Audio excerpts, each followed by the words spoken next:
Hello, everybody. My name is Ian Kirkpatrick. I'm an author, idiot, and loin streamer, and today we're going to be talking about Buried Deep by Allison Miller, another book on the summer reading requests list.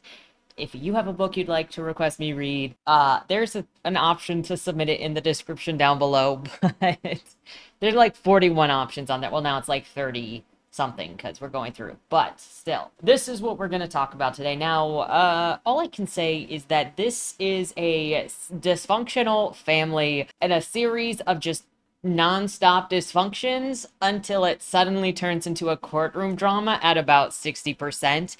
And for me, this looks like a book that when it doesn't have an idea of what the plot actually is or what is driving the characters, there's no natural end to the story. So it kind of just goes and goes and goes. And then it clicks into something that does have a natural end, which is the courtroom and also a death, somebody's end of life, because those are natural ends to something. But there's no conclusion to any of the story because none of the characters were actually ever driven to do anything. There was no actual thing being accomplished. And so the shift to a courtroom drama just feels like something that was necessary in order to give it maybe a way to end when it didn't have one before. Since there was no discovery happening, there was no objective of the characters, and it needed to come to an end. It also suggests this to me because the book is over 500 pages. And, like, not that a book can't be long, but we're talking about a long book that is driven by a series of things that are just happening with no reaction in other ways that do not build the story, and then it just comes to an end. So it just feels like pushing the story and pushing the story, and then it needed to end, and there was no way to end it. And it doesn't feel like it was ever edited or revised. It feels like a first draft, and we're going to get through that because it keeps entering stuff, doesn't retie things in, and ideas are not connected to one another. At least that's how it felt in reading, but we're going to get into that as we discuss this story. However, a couple of things though. Number one, if you enjoy what I do here on this channel, please remember to like, share, and subscribe for more. Number two, if you would like to be featured on the channel, check out the links down in the description below. The number one way to be featured is through LMY, the monthly prompt writing contest where I give you a prompt. You write a short story using that prompt, and on the first Monday video, we bask in your creativity. The second way to be featured is if you are an indie author and you have a book out or a book that is coming out. If you submit the first chapter and the cover to the channel, it will be read here to hopefully help more readers find your work. I'm doing the best I can to spread the gospel that is your guys' work, just without my biases, because I am not the only reader there is out there, and your books deserve to be read. I'm gonna test out a third way to be featured on the channel and see if you guys like it, because I've had a couple of books now, or a couple of things now that have been submitted to the Fresh Meat feature that are actually unpublished works that people are wanting feedback on. So if you're interested in having anything that you've written be discussed on this channel, if you submit to the channel for that, it is called Crit This, then I will read it privately. I'll read parts of it, and then I will do critiques, sort of like how I do book reviews, but just discussing what was submitted and impressions and talk about, just a response to it. Of course, all just opinions, and maybe it'll give things to think about. Maybe it'll give learning experiences. Maybe I just absolutely suck because, generally I do. I'm not that smart. That's why I'm like, guys, I'm an idiot. You can disregard or disregard everything that I say to your heart's content. But if you would like to get feedback on your work and have your work discussed here on the channel, then feel free to do that. I will not be reading those works in full like I do with the Fresh Meat feature. And if there is interest in that, then I will alternate between doing the feature and doing feedback. So we'll see how that works, if at all.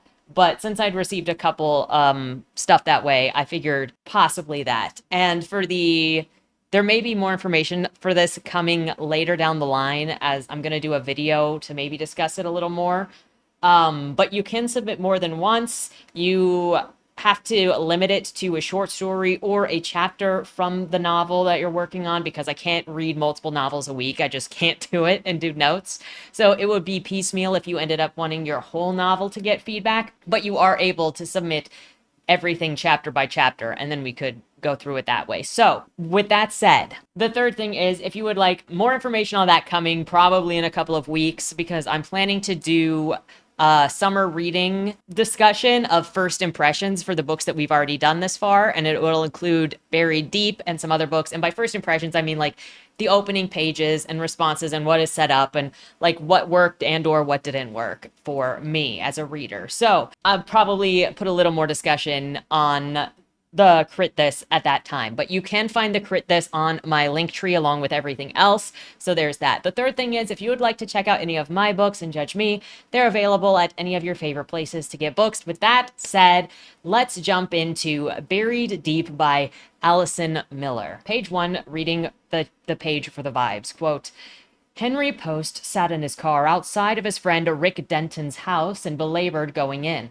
Rick had recently lost someone that he once cared about, and he was in danger of relapsing. Henry was nominated to be the one to keep him on the wagon. His phone went off with a notification. Rick, please, get in here.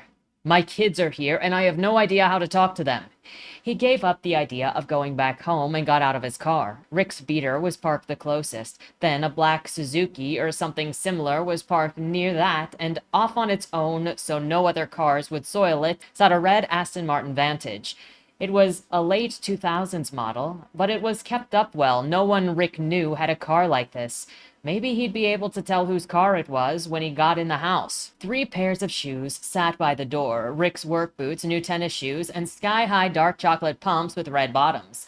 They all sat in the living room. The 2 kids, a woman and a man, stared at their phones, awkwardly, at each other, and then back at their phones. I suppose I'll welcome our guest, Rick said. He's your friend, the daughter said. She was tall, with one long leg crossed over the other, chewing the end of her thumb and scrolling. She had to be the owner of the expensive shoes and flashy car. Anyways, this is my son, Jory, and this is my daughter, Veronica, Rick said. The boy waved without looking at him, and the girl looked up. Does your friend have a name? Veronica asked. His name is Post, Rick said. Henry corrected. Post is my last name. The boy looked at Henry and then at his dad. All of them had these blue eyes that held anyone they spoke to in rapt attention. They were all tall, too. The daughter had the same auburn hair Rick did. The boy's hair was dark, but he had a similar bone structure. Veronica rose and said, Well, I guess I'm making dinner. The men were more than happy to let her cook all of the food. She crossed the room, commanding Henry's attention with the way her skirt swished and swayed around her knees. Are you staying for dinner? She asked. Henry muttered and stuttered. Yes, he is, Rick said. So I gotta mention something off the bat. It says in the very first page, the first half a page, first sentence, whatever, that Rick had lost somebody that was close to him, and what it's going to reveal later is that it is his ex-wife who was abusive to him, abusive to his child. He had a tumultuous relationship with his ex-wife, and he divorced her like 25 years ago. So there is this whole thing, and this is one of the reasons why I'm like, I feel like this book was conceived as a pantser, which nothing on pantsers, because I'm a pantser myself in many ways. I discover and I plan and I learn a little bit and I discover and I go and I discover and I go. And so I get pantsing and I get discovery writing. However, when you discovery write, you do need to go back if you want to create a more thorough and more connected story. And not every story, especially, no story is going to be perfect. You're always going to, as long as you're writing, you're going to keep growing. You're going to become a better writer. And so the more that you write, you'll look back at older stories and you'll be like, you know what? I got a handle on how to do this now better. But a story doesn't have to be perfect to be enjoyable. But it's stuff like this where you say, I'm vaguely referring to somebody missing or somebody who's dead and not telling you who it is. That makes it feel like, okay, so this is the starting point of something, and it didn't go back to edit who that was or why. But it just, we never get the reason why he decided he was so close to his ex-wife of 25 years who beat him and threatened him even after they divorced, to the point that he decided he needed to relapse after she passed. And this is also like a month out from her passing. So it's hit him hard. But why has this hit him so hard at this point where he's now in AA because he relapsed from her death? We never really get closure on that specifically or why that is the thing. And there are just so many confusing details of this book that feel like they were made at a point and then never integrated into the story. And you'll see what I mean as we go forward. We already see that the writing style is also going to be very straightforward, closer to Hemingway than to Dickens.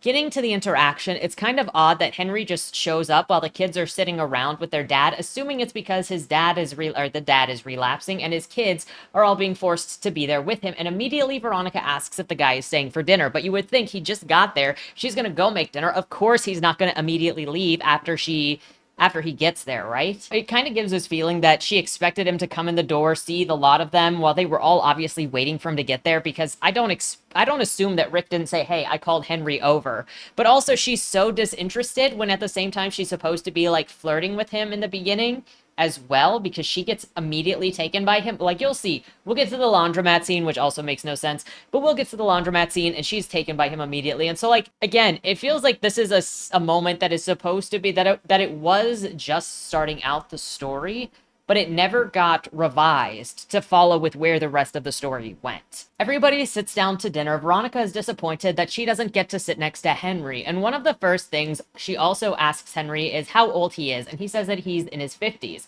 Veronica is 38 right now, by the way, but she reads a lot younger. Now the dinner gets a bit heated as Veronica makes her dad say why they're living in a trailer and not at the house that he had previously. It turns out that he put it down for some loans and lost it when he started doing, relapsing. The trailer that they're in now was purchased by Veronica for her dad to live in.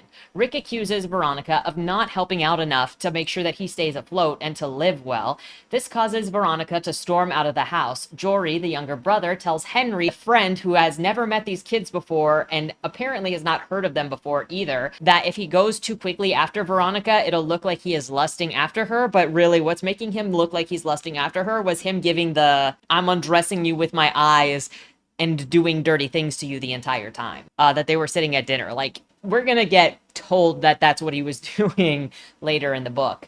But when you've just met this guy, it's just such a weird thing to say. She just left out of anger. What makes you immediately think that this guy is lusting after your sister, aside from the fact that it doesn't state in any of the narrative that he's making heat vision eyes at the sister? Then there's this weird interaction. Quote, "You have to fix this one," Jory said. Henry felt it was his turn to leave. He finished his food and took his plate to the sink. Jory stood next to him. "I would advise you against leaving right now. He'll take it as you lusting after my sister." "I don't know where she's going," Henry defended. "That's not the point," Jory said. Jory left when Rick started shouting for him. "Go find her. I don't care where you go. She makes bad decisions when she gets mad and runs away."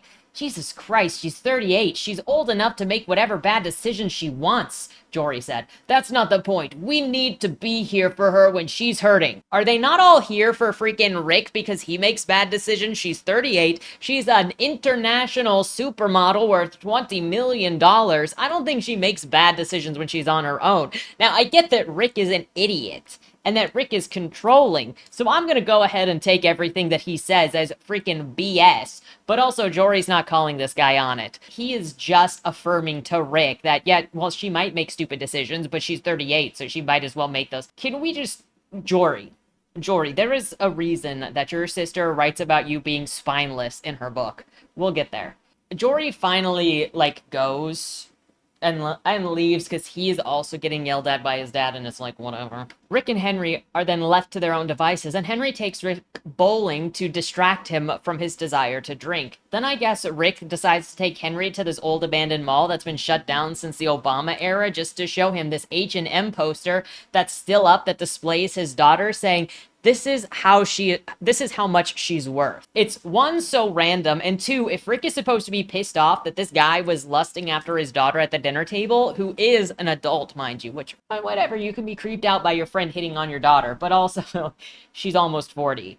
What are you gonna do about it? She's also independent. You also live in her house. What are you gonna do about it? But anyway, why would you take this guy? Unless you were seeing if he's going to, lust after the picture of your 20-year-old daughter, because she's 20 in that picture, so that you can beat him up in an abandoned mall and hide the body in the parking lot, garbage can. Why would you bring this dude here to look at a picture of your daughter from 20 years ago? That's my question. They didn't even discuss doing this. He just goes, hey, I want to show you something at the bowling alley, and then they come here. Henry also doesn't even ask why they're here. He just goes along, and Honestly, when you got this situation and you probably got Rick like shooting daggers at you, I would question going into an abandoned mall with this man because he does not seem to be quite on his rocker. Anyway, Jordy finally messages Dad saying that Veronica is back at the trailer. While driving home, Henry looks up Veronica being a model online and finds out that her net worth is $20 million. He tells Rick that he Googled the daughter, and Rick is like kind of put off by this, and Henry is like, I guess I really didn't consider the optics of looking up your daughter after you showed me this picture. And it's just like, what did Rick expect by showing the fact that his daughter was a model? He's the one that brought this up, and he's like, I'm pissed now. Henry is dropped off at his car by Rick, and then he leaves. Switching over to Veronica's perspective, for some reason, Veronica is at a random laundromat.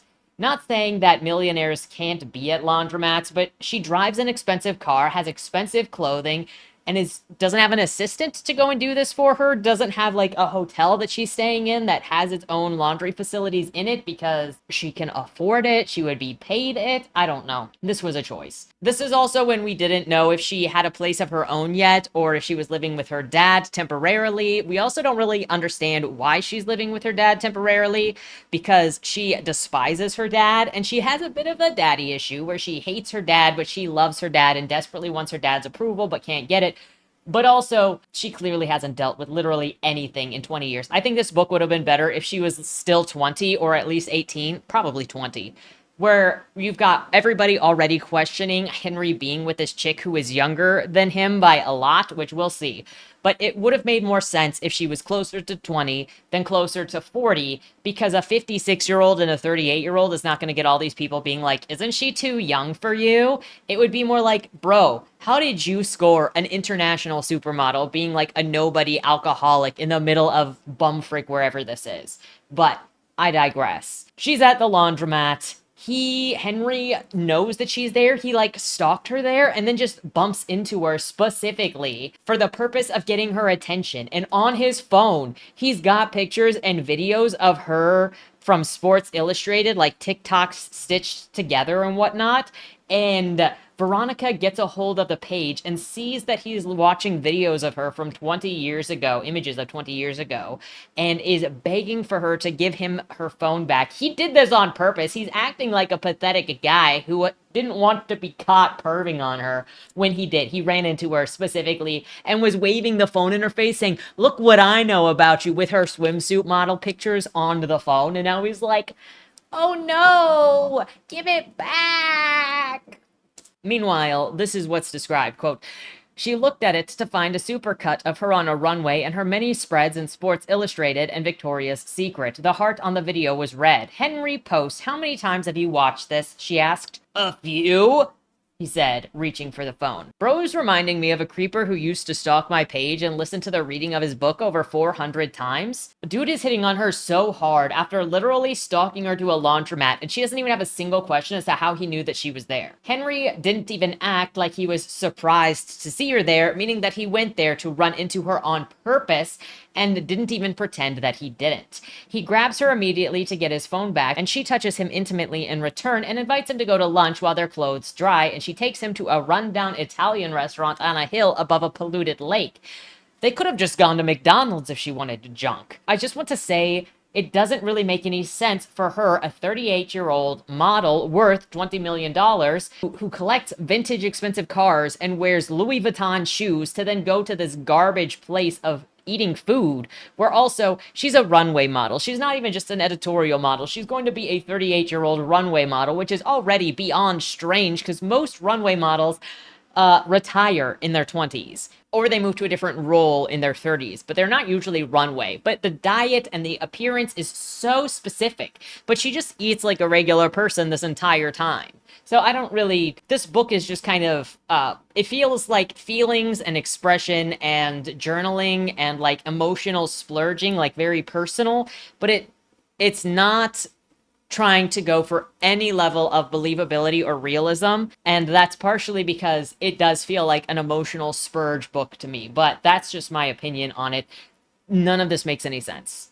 At the restaurant, Veronica keeps zoning out and thinking about how terrible of a date she is while admiring how attractive Henry is. Quote, Henry was actually kind of attractive. He was as tall as her, decent lips, his receding hairline didn't deter from his appearance, and he worked out. He didn't have a dad bod. The struggle would be kissing him with all of that stubble on his face. Maybe it would make it more interesting, a prickly kiss for a prickly situation.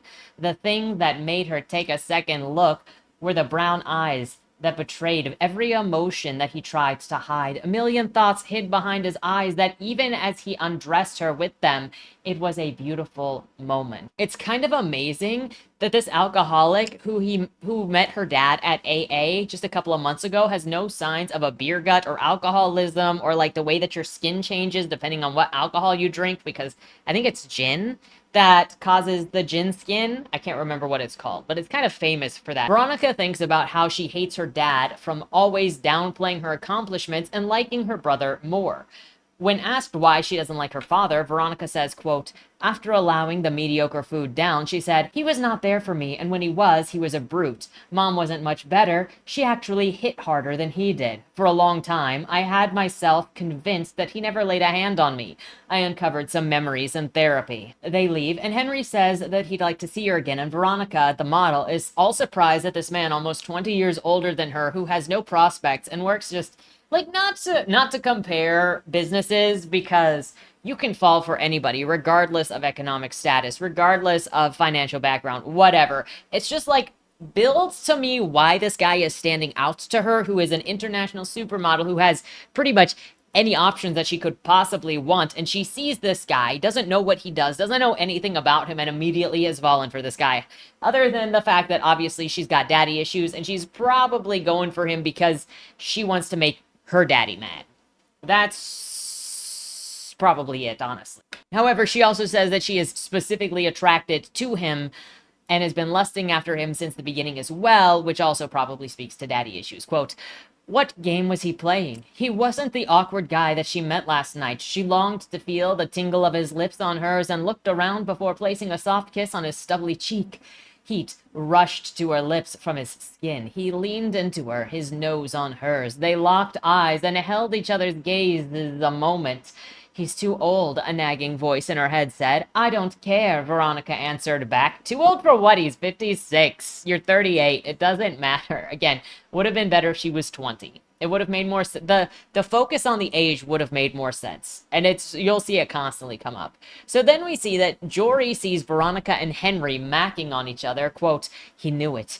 He goddamn knew it. There was his sister pressing Hank or whatever his name was against a car and teasing a kiss out of him, and he wasn't stopping her. She always did this. He wasn't sure if he should tell his dad or not. If he told, Veronica would kick dad out. If he didn't, they'd carry on with their relationship until Veronica got bored, and she always did. Okay, let's take a moment here so I can tell you that Jory is 33 years old with a third wife and 4 children of that third wife. I don't know how many children he has with his previous wives. It never says. They never come into this. I don't know why he has 2 ex-wives, because they don't come into any of this either, other than to show that maybe he just sucks at marriage or sucks at being a partner, or I don't know. But it could have been one wife threatening to leave him and it wouldn't have made a difference. So I don't know why there are 3 of them. But this 33-year-old little brother with his own family is stalking his older sister, whom he has not had a relationship with since she went international because she distanced herself from the family because of their family drama. He thinks he has some right to her relationships, to guard her relationships, that abusive dad has some rights to guard her relationships as an adult woman. And he's stalking her. Why are all of these people just cool with stalking each other? That's the real question. Then, as he is stalking his sister and watching her mac on 56-year-old Henry, his wife calls asking when he's going to be home. He lies to his wife about what he is doing right now so that he can continue to stalk his sister. His wife is like, honey, your kids miss you, and you've been with your father for a month. When are you coming home? And he's like, shut the frick up, Clarita. I will come home when I feel like coming home. But right now, I have to watch my sister make out with this old man and then make sense of my feelings and the erection that I have because of it. Once Henry goes off on his own, Jory stalks him to tell him to stay away from his sister or else she'll ruin his life. So He's obviously, is he lying to Henry? Probably. You can only assume that he is lying to Henry to try to spook Henry off, because he's like, she's not the innocent person that you might think that she is. Stop macking on her, because he obviously knows that he can't scare his sister off or tell his sister what to do, but he's like, maybe I can ruin this old man. Henry doesn't respond and Jory drives away. His wife tells him that he has a week to get his stuff together, or else she's going to leave him and take their children with her. Meanwhile, he can't remember why he even is still here, since he'd come for his mother's funeral a month ago, and his dad is obviously not needing his help anymore. He said he didn't really care about the loss of his mom because his mom liked his ex-wife and never liked his new wife, Clarita. So, again, we have a situation where it's like, was this never edited in revision or anything? Because he immediately says he doesn't remember why he's still there after saying that he was still there for his father's depression after his mother's funeral. But they were also divorced. At this point, you don't know they're divorced, though. The divorce of 15, 25 years comes up later in the story. So again, his thoughts are interrupted by his dad texting him. Going over to Rick, Veronica returns home flustered, and Dad immediately bothers his adult daughter about how Jory saw her with Henry. Veronica starts picking her bag up, saying that she is going to leave. Considering that the funeral was a month ago and she hates her father, I don't know why she didn't leave sooner. She has no obligation to this man. We're going to learn she emancipated herself from this man because of the abuse that she suffered under him. He took her to a bar and roofied her. Got her roofied by his creepy friends that were all at the bar looking at her, raping her with their eyes, waiting for their chance. And then when she threw up in the bathroom, he got her in the car because she begged him, saying she didn't feel good, left Jory as a child there, because if she was 17 and he's 5 years younger than her, then he left his 12-year-old son at the bar with all these creepers after they roofied his daughter and then got into a car crash. And so she emancipated herself. Yeah, it's a lot. We'll get there. But so, like, there's literally no reason for her to come back. She has all of the sense to go no contact. And I get a girl having a complicated relationship with her dad and, like, wishing that she had a relationship with her dad. But at this age, it's like, why are we acting like these are just fresh wounds? That she would even be there. It makes no sense. And you could make sense of it. Again, I'm not trying to say that you couldn't make sense of this situation. But this book doesn't really try to. Jory then shows up and blocks the way so that Veronica can't leave, as if either of these men have a say in what this adult woman does. Henry then appears, and Henry is all up in his butt about Veronica in a creepy way. Quote, he entered the door this time. Good timing, Henry, you fuck. Rick ordered his daughter to go and put something more presentable and less provocative on. God forbid I show any collarbone, she grumbled. Jory rolled his eyes and leaned into Rick. You might want to keep them separated. He was not, well, he isn't telling her no. Something in Rick changed. His daughter was 38, and while he didn't want his best friend with her, he had to let her go. Maybe if he acted disinterested in her flirting and being a slut, then she would want to do it less. Thank you, son, Rick said. The whole interior of that just doesn't really make sense, because he's like, look, something changed within Rick, and he needs to let his daughter go. But also, what a frickin' slut. Let's try to reverse psychology her to get her off. Henry is so far not this guy's best friend, but also, this guy probably doesn't know what a best friend is because he's a selfish man. And also, it's at this point that we can comfortably say everyone in the story is a creep. Everybody sits down to dinner since both kids have accepted to stay for dinner that night. Jory is also told that he has to leave within a week or his wife is going to divorce him, and he can't do a third divorce, guys. He's already been through two, he can't do a third one. I see why they hold on to Veronica, because she's the only one that apparently has anything together. And also, she can't divorce them like Florida and every other wife before and after. Though she could disappear and never come back, as she probably should, all things considered. It says that dinner is going great without Henry giving Veronica too much attention, and Dad is thinking, quote, Rick noticed something about his daughter. She never spoke about being excited to meet any woman who wasn't Shalom Harlow. He knew the chasing of older men came from him, but the hatred of women came from her mother. Grace never felt the need to be a positive role model to her, even blaming her for the divorce and Rick's alcoholism.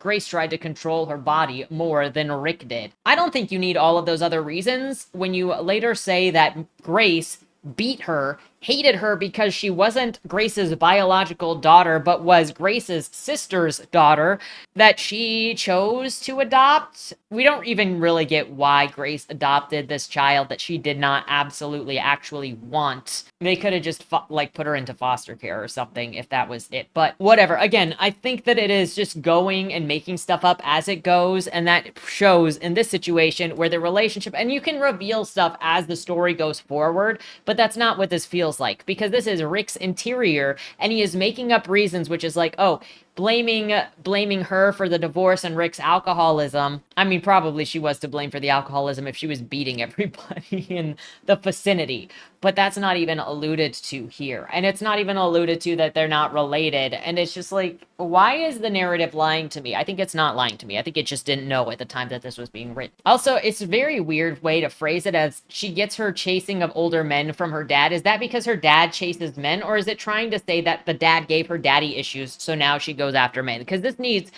is as much as it is overwritten in how many pages there are to this story that does not connect, it's also incredibly underwritten, there we go, where stuff is not sufficiently described or created. Then you have the dinner being randomly interrupted with Henry asking, and he should have done this in private if he knew that Brick was freaking daggering him, and he was threatened by Jory. But nah, Henry is like, I'm gonna smack my member down on the counter table, the dinner plate, as you will, say feast on my sausage, as I straight up ask your daughter, why did you ask me my age? She's got a running tally to catch 'em all, sex, Jory said. Shut the fuck up, Jory. That's not what it was. Her attention was back on Henry. Veronica said, you look like someone from my dad's old photo books.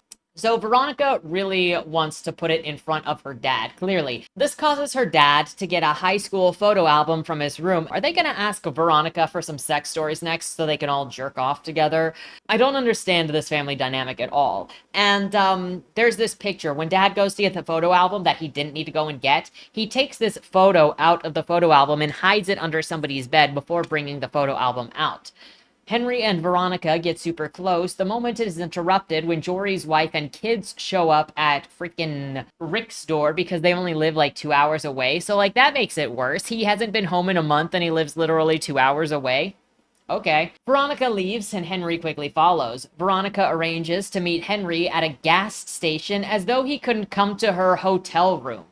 Or, you know, she couldn't go to his house. They're freaking adults. Again, just make her 18, 20, living with her dad, and then it makes more sense. But she already literally has her own hotel room, and they can't just meet at the hotel room. They have to meet behind a dirty gas station. They sit outside where she says to him, quote, I was on some silly thing where models do their DNA for a company that I can't remember. It was some silly campaign like, does beauty run in families? I don't know, something dumb. Anyways, I got my tree and my dad is in it, but my Aunt Charity shows up as my mom. Before Grace died, I asked her, and she looked at me as if I never should have done what I did. And then she closed the door in my face, but not before saying, don't act like you are any different now that you know this. She looked at her shoes, untying the laces and twisting them around her fingers. I wasn't a teenage pregnancy. They were together for a while. I would have accepted that Charity offered her womb to birth me, but I know my dad better than that, and seeing her in the picture in her little cheerleader uniform just set me off. Charity is younger than Grace and has kids. Okay, so a couple of things. Again, we're getting the impression that this was not revised. Later, we're going to hear that Charity was actually underaged when character was born, when Veronica was born. Thank you, brain. And there's no reason for Veronica to hide that right now because she's already just randomly confessing to this anyway. And she knows this, and Rick knows this. Because she knows she did a family tree. She knows Charity's age. She knows her own age. So none of this should be a surprise. And she knows that she would know that she is a teenage pregnancy. But that is brought up as a drama intensifier later in the story, which is what most of these revelations feel like, as opposed to building the story and creating complications as they are discovered. You get what I'm saying, hopefully. After this little confession, they start making out. Instantly, he's all hard up, but the thought of getting with a girl 18 years younger than him gives him more than a little pause, and the fact that he is about to hook up with a girl that is 18 years younger than him gives him more pause than the fact that they are out back of a dirty gas station behind some dumpsters, and they could get stabbed by someone who comes out to do drugs deals in the bathroom. Like, but you know, a 38-year-old with him is much more alarming than a dirty gas station drug deal. Just a Tuesday night, I guess. That pause made Veronica's desire turn to fear, and she runs away. He chases after her, but she is nonstop and then gone. Veronica, now away from Henry, is sitting in a bath in her hotel room, and she is thinking of some night when she was 17 years old and it was hot outside, and her dad took her and her brother to a bar where she drank a drink from one of the old creepy dudes that was eyeball heat visioning her, and she got GHB'd and was now on the floor of the bathroom trying to vomit it up. Dad left Jory, the freaking 12-year-old, at this bar all by himself with nobody to drive the daughter home, and they get into a car crash. She remembers Henry being there and pulling her out of the wreckage and cradling her, and that's what she just remembered when he was over on top of her in the gas station. She gets a text from Henry asking what he did wrong, and she says nothing and warns him away from her and tells us how she somehow made her bath water in the bathroom sub-zero. Bro, even melting ice cubes in your water is not going to make it sub-zero. That's why the ice cubes melt, but I digress.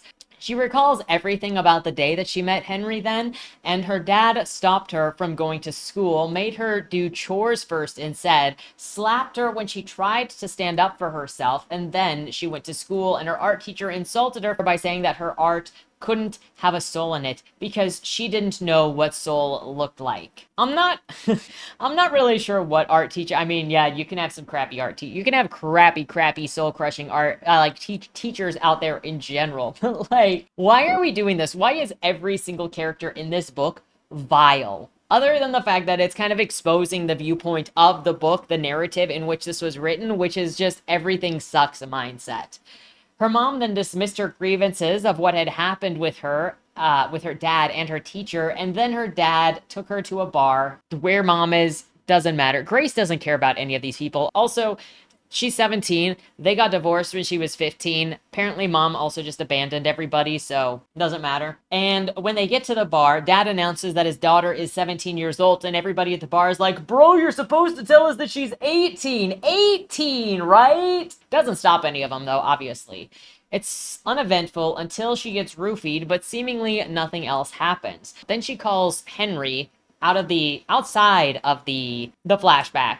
She calls Henry and leaves a voicemail of meeting at the gas station. And I'm not sure if this is Henry or someone else in the past time because of the way that it is written, but it is assumed that this is present time coming out of the past to meet up with him again. It's just very sloppily written. Jory is then arguing with his wife about how he's not ready to come home yet. Quote, it was taking everything Jory had to convince his wife not to leave him, but still go back home and to trust that he'd be there by the end of the week. He was making some headway when she said, okay, I'll consider that when you can look at these beautiful girls in the eye and say, Daddy is not coming home with us because of his selfish father who hasn't spoken to him in years, needs his comfort because a woman he called an acerbic cunt died last month. Jory looked away, focusing on some dilapidated building that had been taken back by nature. She grabbed his face. Are you even listening to me? I'm standing here asking you what else you need to do. Your mom is buried, your dad is a friend, and he's in recovery. It's up to him now. A friend who is trying to fuck my sister. So let him. Guy looks like he could use some pussy. I'm not saying you can't talk this way about your sister-in-law, but like, why is this the trajectory of the conversation? Like, you're here to take care of your dad. Your dad is clearly taken care of. So now you're switching to, yeah, but like some guy wants to fuck my adult sister. None of your business, Jory. You're weird. You're weird for focusing on your sister like this, all right? Go be with your children. And like your wife probably, you guys need... I don't want to say your wife should leave you. You guys need to talk out your issues, because if you're putting your sister having a relationship as an adult above your 4 children and your wife, your priorities are whacked out. And then he makes up that he is saying he's waiting around more for his dad to say, I love you, which is just not going to happen. His wife even says that it's not going to happen. And guess what, bro? You live 2 hours away. You can continue your relationship with your father and try to rekindle that and try to get him to say, I love you without abandoning your kids. Do you really want to abandon your kids and your wife for this hopeless situation over here where your dad is relapsing and you think he's going to say, I love you right now?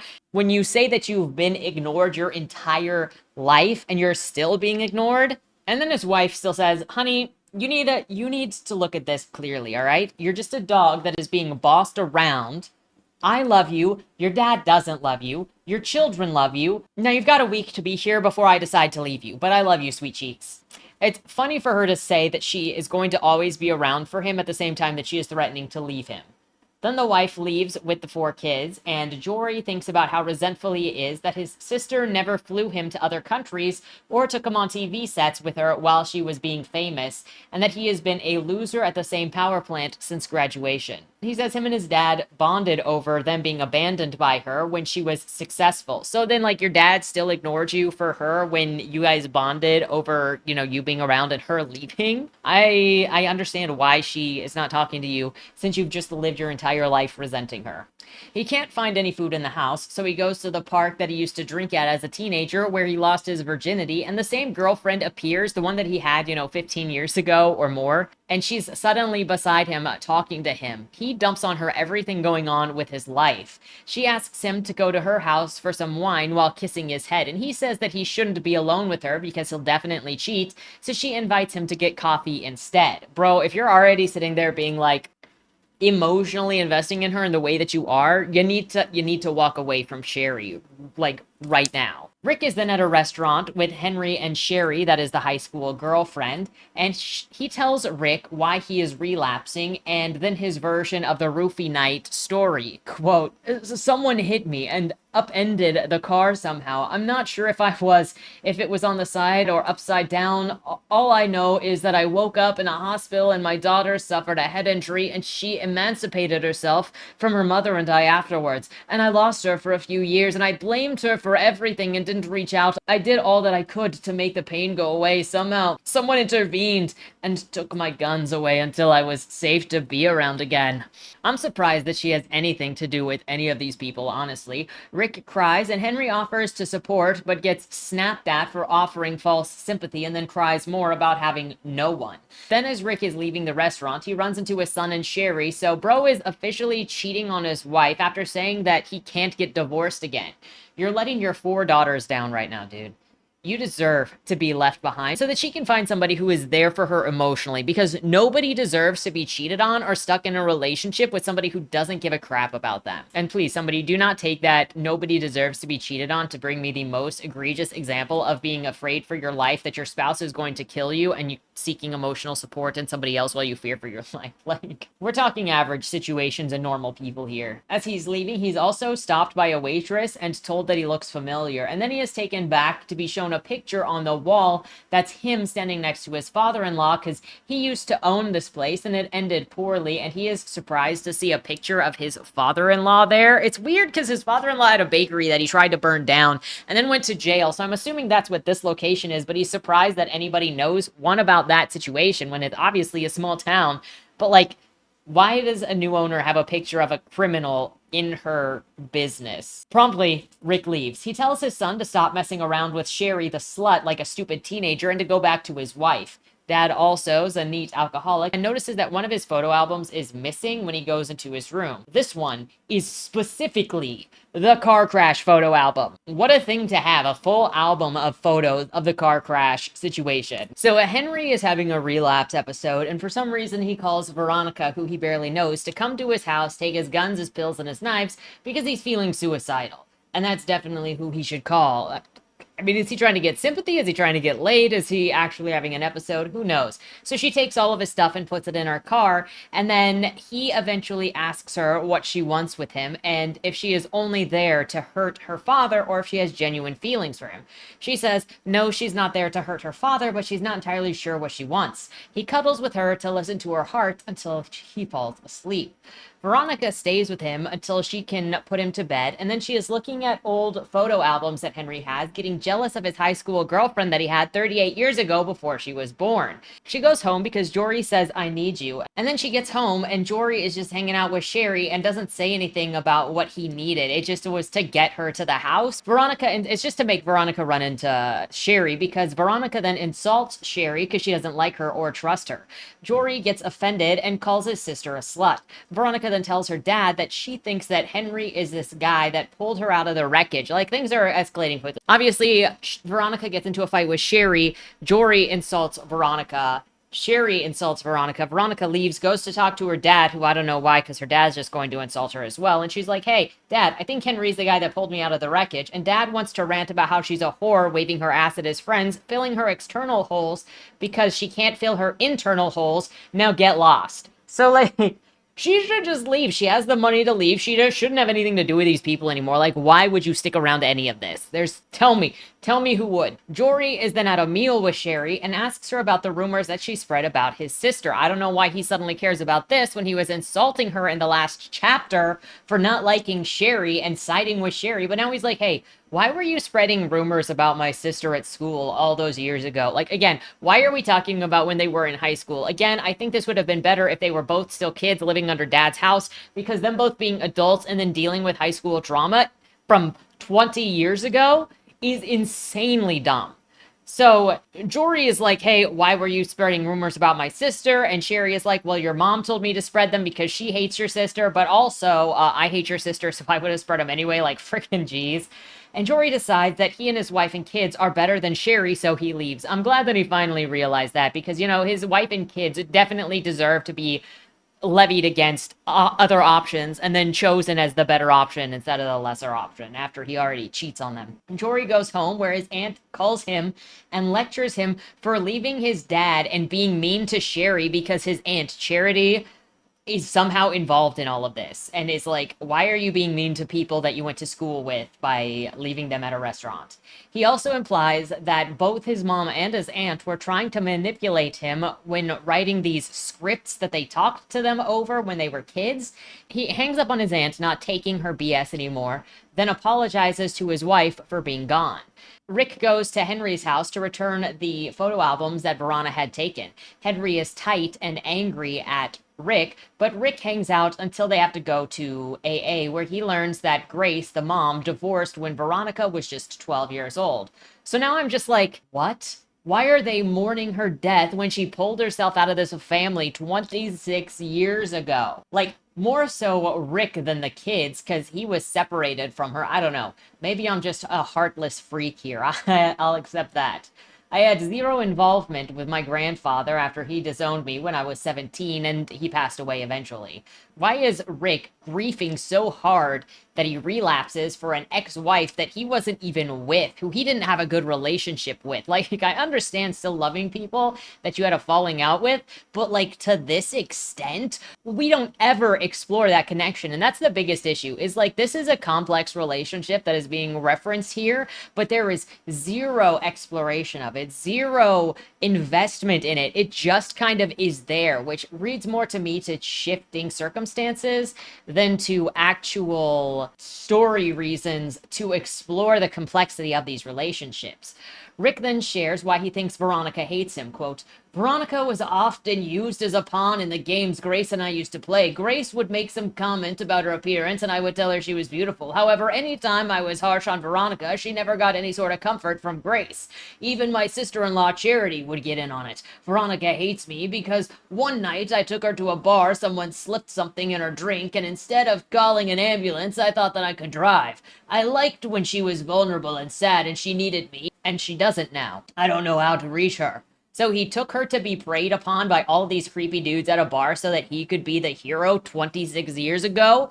Is that really the story that he wants to go? Well, not 26 years ago, freaking whenever she was 17. That's really the story that he wants to go with, is that he purposefully put his daughter in harm's way with a bunch of predators so that he could be the hero, and is surprised that his daughter doesn't want to have anything to do with him?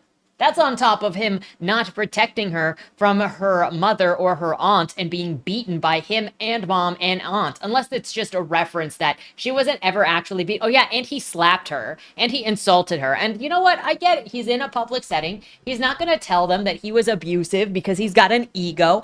I can get that. But I don't think that that's what this is. We could be exploring this, but we're not. The leader of the group says that the relationship Rick has with his daughter is unhealthy and that he should try to find another way to get her back than manipulation. Henry asks if the crappy relationships with his kids is why he drinks. Rick says no, some people are just shitty people and drink, and that's him. It just sounds like a reason to never try to get better, if you ask me. Henry is sad that Veronica is gone and tells himself that he is not allowed to lust after her. He needs to respect his friend. He also is thinking about his dead family members, his daughter and his wife they used to have. He can't bring himself to message Veronica back, and all that she has said was, "I'm sorry," when she disappeared. Veronica is now at a shoot in Milan and shows text messages from her dad, which include, quote, "All I can say is I'm sorry for all of it. Sorry for wanting you to always fail. Sorry for smashing plates over your head, slamming your head into the wall, and nearly killing you on your 17th birthday. And I thought if I hurt you, I would be hurting Grace. But she never cared." Why would she care? She never showed that she cared. She never showed she even wanted this child that wasn't hers and saw no importance and no family in an adopted child. So, like, and this dude is still confused as to why she doesn't want to have a relationship with him. Maybe he needs much more help than AA, I'm just saying. The violence that is involved in this, and also on top of that, the violence that is involved in this, I am surprised that Veronica trusts to be around Rick, period, because he's already showed that he will beat her. He will be violent towards her. He is not worthy of trusting. She doesn't have any, like, flinch or fear or survival instinct that shows that she, like, went through stuff with him, and there is literally zero expression in her that she has ever been abused by her father. Like, he is saying he did all of these drastic things, and she has no signs of it. She just trusts him as well as she always would. She's then encouraged to bang Henry to get back at her dad. She's talking with one of her friends, her best friends, Katara, who's on this shoot with her. Then she says that she spent the last year of her childhood in foster care when previously we were told that she emancipated herself. So I don't know what happened. Veronica and her friend then cyberstalk Henry, admire how hot he is together, and find out where he works, which is at the middle school where Jory's kids go. If Henry met Rick in AA, and Henry is the admin or the counselor of the middle school where Jory's kids go, then that means Jory lives in town where his father lives, and he hasn't been home in a month, but he lives in the same place as his father. I think things changed. I don't think that this is... I think details changed and the book forgot that details changed and it just never went back. So Jory talks to his dad on the phone, stating that his dad ignored him as a kid and he emasculated him for not being into sports. They try to get Veronica on the phone even though she's in another country in another time zone, and she already told them no multiple times. Don't involve people who don't respect your boundaries. Dad's got a woman over who brings him beer, as she's obviously a prostitute as well, and Jory ends the call fast, awkward, and goes to visit his mom's grave while reminiscing about how things used to be. I don't know why. She also was not kind to him. Says Veronica protected him. I guess he has a better view of his mother because he doesn't realize that Veronica protected him at this point. So Rick is upsetty because Veronica wasn't on the phone call, even though she said, "I'm in another time zone. I don't want to talk to you. I don't owe you anything." Maybe try to make it up and not be uphill to her. He calls her again and again, catching her finally, and she asks him if he raped Charity, and the answer is no. Charity was just living with him and Grace around high school time and threw herself at him is what he claims. They took in the baby while Charity went to go and live with Grandpa, and that's really not a good answer for any of this, but I guess it's just that Grandpa didn't want the shame of a pregnant daughter who was out of wedlock and under 18, and probably forced it to happen. And that's possibly why Grace had the child as her own and was told to take it. But if Grandpa and Grace and Charity all didn't want the child, then they should have just yeeted that child out of there. It wouldn't have mattered to any of them. Then Rick remembers a time when Veronica was used to set Grandpa's restaurant on fire and was caught. Grandpa, Grace, and Charity had threatened to torment her if she didn't do it, but didn't even bother to unplug the surveillance cameras, so the cops were there the moment that she entered, basically, and Dad sat around in his car for 10 minutes before checking to see if she had died in the fire that she was supposed to have started. This leads to Grandpa being arrested, and another reason why Grace and Charity both hated Veronica. How this then lead to Veronica and Jory being taken away from these people? Not that child services is reliable in any way, but still. Henry is then at his job, DMs Veronica on Instagram, and doesn't look back because he's nervous. He talks to a different teacher who randomly admits to having a different name, and the name is Erin, and she was dating his brother before he died, and Henry gets upset and walks away to cry. Like, so you see all of these random details that are just kind of being inserted in here. None of them have any connection to anything, and they're just sort of thrown in there and then moved on. Veronica, who is in Tokyo now, is doing modeling stuff and decides that she is feeling suicidal because she didn't fit into the clothing properly that she was supposed to walk in. This doesn't make any sense because you spend so much money on these outfits and so much time on these outfits and setting up these runway shows that they have your exact measurements. They take the measurements of the models and make the clothing for the models and fit the models multiple times. There is no way she would show up and not fit in those clothings unless perhaps she was a last minute insert, in which case they would still have her measurements and would compare to who she was replacing. But for some reason, she doesn't fit properly into these clothings and she wants to throw herself off of a building. She relocates to a new hotel, turns off her locator on her phone, and destroys the hotel room before her friend Katara calls and gets her location so that she can come and find her. Veronica cleans up the hotel room, showers in her dress because she feels too vulnerable if she's naked, and then starts working on a memoir that her agent said that she should write, which is about how suicidal she is, how pretty she is that no one understands her and everyone judges her, but she has seen some shit, and she's seen some shit and just how much she hates her parents. She then gets a call from Henry, who says she'd call him and said that she's going to commit suicide. He makes her promise that she will not hurt herself, and she says that she might check herself into a facility for the extra assistance. Her friend gets there, and she admits to have taken pills, but they didn't work, and she looks ill, so Katara is taking her to the hospital. With Jory again, Jory's wife has made him block his entire family, but he is still checking on the messages to see if his dad has texted him. How he thinks that will work when he has blocked those numbers, I don't know. The last message that he has from his sister is a suicide message, and he's just shrugging it off, saying, well, I've blocked her, my wife told me to block her, so screw her. Yeah, and he's mad that she never took him abroad, whatever. Just delete the number and stop thinking about her at this point. It's insane that he goes from sniffing around her sex life to blocking her when she's suicidal and not caring about his mindset in this finger-snapping moment. Jory is then sitting down, reading the memoir that his sister wrote, not realizing that it's hers until he looks at the back cover after reading some of it. Where did he even get this from? Did his wife pick this up and then he didn't realize that she did? Why would his wife pick up this book when she obviously hates the entire family and is blocking them? Did he buy this book? How did he buy the book that is his sister's book and never realize that it was hers? I just don't understand. And also, how did she get it published so freaking fast? Like, she was literally just writing it. We don't have a sense of time passage in this book. Now, reading everything about his sister's life that he never understood before, he tries to apologize to Henry while he is at school doing his job. So he goes to visit Henry in his occupation, is like, hey, so I know that you're in a relationship with my sister, and I am sorry for what I have done. And Jory tries to give Henry a copy of his sister's book, and Henry says that he has already read the book. Then he is sitting in an old restaurant thinking about his grandparents and how he wants to look into them more after reading Veronica's book, because he obviously didn't know who his grandparents really were. He's got a phone call, but he doesn't answer it. Rick is having a heart attack and is taken to the hospital, and Henry is the only one that he can call since everyone else in his family has blocked him.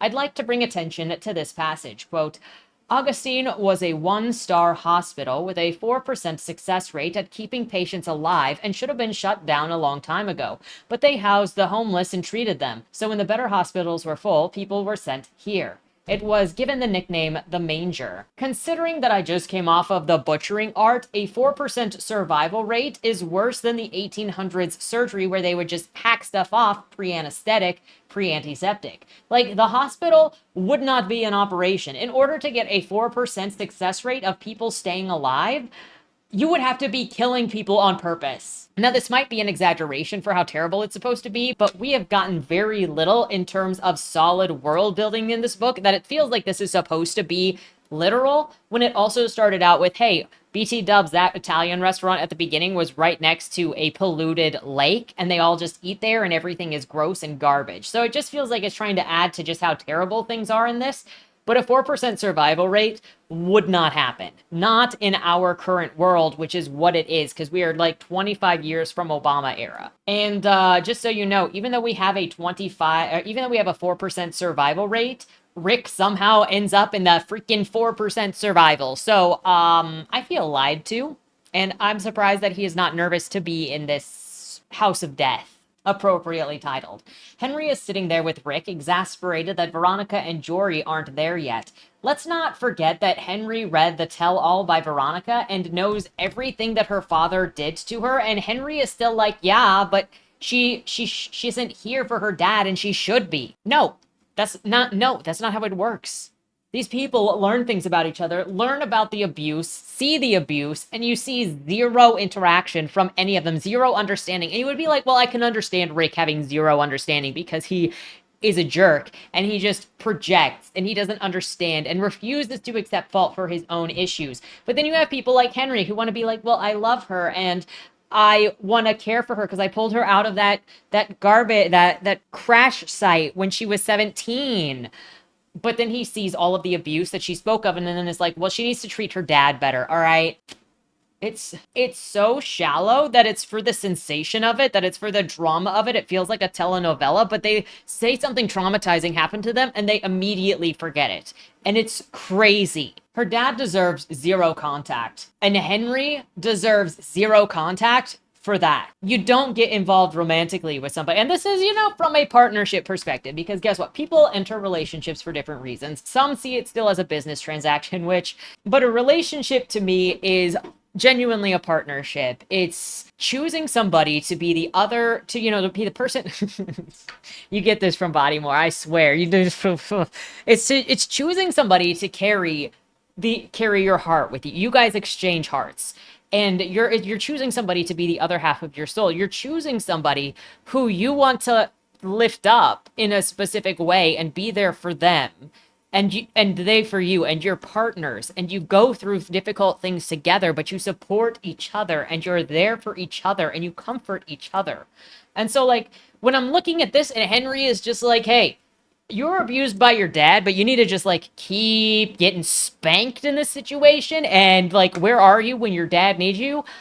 I'm just sorry. He didn't do anything to deserve the title dad for this girl, and I'm sorry, but dad is something that you do for somebody. Yeah, you can be half of the genetics involved in creating a person, but that doesn't make you somebody's dad. Being the person who cares for that person, being in the role is what makes you the parent to me, because a lot of people have their genetic material involved in the creation of a person, but are not involved in that person's life, and it doesn't make them their dad, in the term of the form of it as a title. And so, as far as I'm concerned, Rick isn't her dad. He never acted like her dad. He never protected her. He never loved her. He didn't give a crap. Spicy, I know. Ugh. Also, a weird thing for Henry is to read Veronica's tell-all book, and he knows about the car crash, and yet he doesn't confirm or deny if he was the one that pulled her out of the wreckage, which he is. It'll tell us shortly after this, well, eventually after this. We're going to learn that he crashed into Rick on purpose as revenge for his family getting killed. Yeah, we're still in telenovela land, by the way, because he wanted to get back at Rick for getting his family killed, and then he didn't realize that Veronica was in the car and crashed into it, and so he was there, and then he pulled her out of the wreckage, which makes it more creepy that he is going for her, but whatever. Surprisingly, even though Veronica is coming from another state and another country, she gets there before Jory and just starts terrorizing the nurses, because apparently somehow the nurses aren't doing anything and are just chill if the patients die, and they're smoking, and they don't care about criminal negligence because there's no law and order in this United States at all, I guess. None of it is believable for modern day America without creating some dystopian. Katara has also come in, but neither she nor Henry can stop Veronica from her rampage. Consider, the hospital could have her removed on the grounds of disruptive and violent behavior, but they don't. Dad is so messed up that he can't even talk, because I think that he also had a stroke as well as congestive heart failure. And they all order food and hang out with Dad. And we've got like 9 people in here with this guy. It seems like a lot for somebody who can't talk and who has just had a medical emergency, but I digress. After they all hang out a little longer, Veronica goes back to her dad's trailer while Jory stays at the hospital, and she takes a bath and thinks about Henry trying to kill himself while wondering, quote, sinking underneath the water. She thought of Henry, the night that he had tried to kill himself. Why did men want to traumatize others when they ended it, but women didn't? With the exception of herself, of course. She then pouts about how she wants her dad to apologize. She just loves him so much, and he may never apologize or ever, like her the way that she wants him to. And she has also decided that she's misunderstood all of her childhood because Jory said that Dad was obsessed with her this whole time and always was talking about her. And I am so confused about the relationship between all of these people. Now, Dad is super rah-rah about this relationship and was always abusive and hurting her and leaving marks on her while bragging about her being in the school play and bragging about all of her achievements. Like, it's literally saying that he beat her, but also was constantly bragging about how awesome and amazing she was, and he would only pay attention to her and only talk to Jory about her, and that's why Jory resents her, but meanwhile, she thinks that Dad never cared about her. None of it makes sense. It just is gaslighting at this point. At the house, Henry calls and says that he is coming over to the trailer to see Veronica. And Jory shows up at Rick's trailer and sees Henry and Veronica getting it on outside on the porch. He immediately is back to business that isn't his own, quote, and then threw his head back and moaned with no shame. Would the school board approve of him getting his dick sucked by a much younger woman when he was supposed to be at work? I don't think the school board would care about a grown man getting with a 38-year-old woman. So again, like, you see how often, it comes in even more often than I've noted in this, but you see that it makes such a big deal about this, that it feels like Veronica is supposed to be way younger. They're acting like her being 38 is the same as her being a minor and dating a 56-year-old man, and it's not. This woman randomly shows up at Jory's workplace now, and she is this Viking. She's got these Viking braids and threatens Jory, saying that his mom was running a scam business out of a second-hand store, and that Jory would be the one to be able to get the key to get her into the second-hand store so that she could rob everything that was left behind by Grace once Grace died. Jory gets the key, but doesn't let the Viking chick in. They break in instead, and Jory hides himself in the safe that's in there while the cops show up, catch the Viking chick, and you get this, quote, Meg has been involved in several restaurants that embezzle, hide drugs in cake boxes, and other various practices frowned upon in polite society. That's one way of putting it. Well, this is her third strike, so it's over for her. But it's opened up an investigation into the businesses she's worked for. She knows that it's over for her, and we know you're innocent in this. It took great courage to stand up to her and our goons.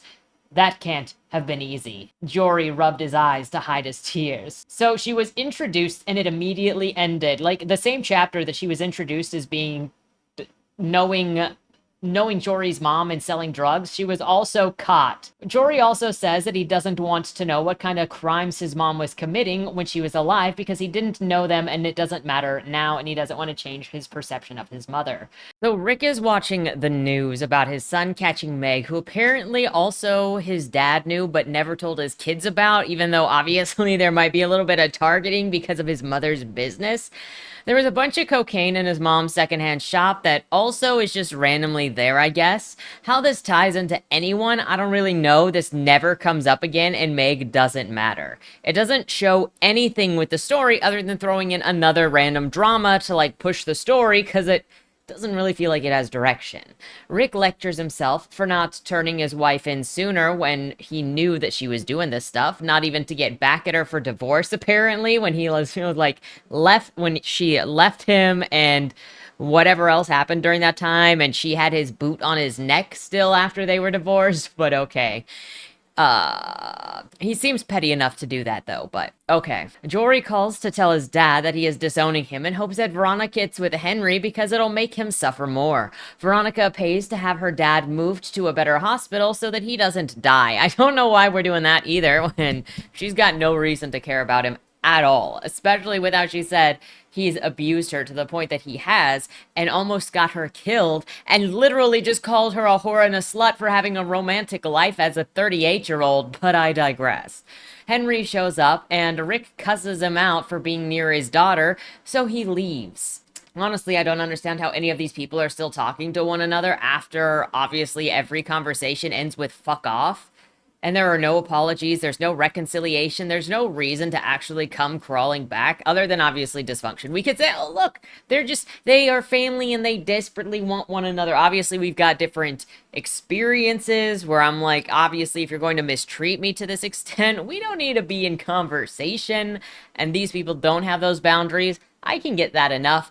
But also, the story doesn't justify their interactions enough, especially with all of this drama that it's just throwing out, where there is literally zero reaction to anything that is done to any of these people. It's just this kind of another day in the life. Veronica shows up at Henry's school where he works because she wants to have lunch with him, but he's busy. She runs into Clarita, her sister-in-law, and the sister-in-law asks Henry if Veronica is too young for him. Bro said that he looked like George Clooney, all right? This whole thing is making a bigger deal out of two adults that are clearly, almost 40 and 56, but it's clearly a bigger issue in this story than it actually would have been or in general cases, and her being a supermodel would be a bigger thing because George Clooney doesn't even look like an old man. Like, comparatively, if you're thinking of, like, how old the 56-year-olds look, he's movie star 56. So, like, her being supermodel and him being a movie star 56, where everybody has commented, including Katara, who's her best friend in supermodeldom, has been like, oh, he's really hot. He's, like, really hot. So, he's not, like, a real-life 56. This is just another thing that makes it feel like Veronica is supposed to be younger because of how many people are commenting on it.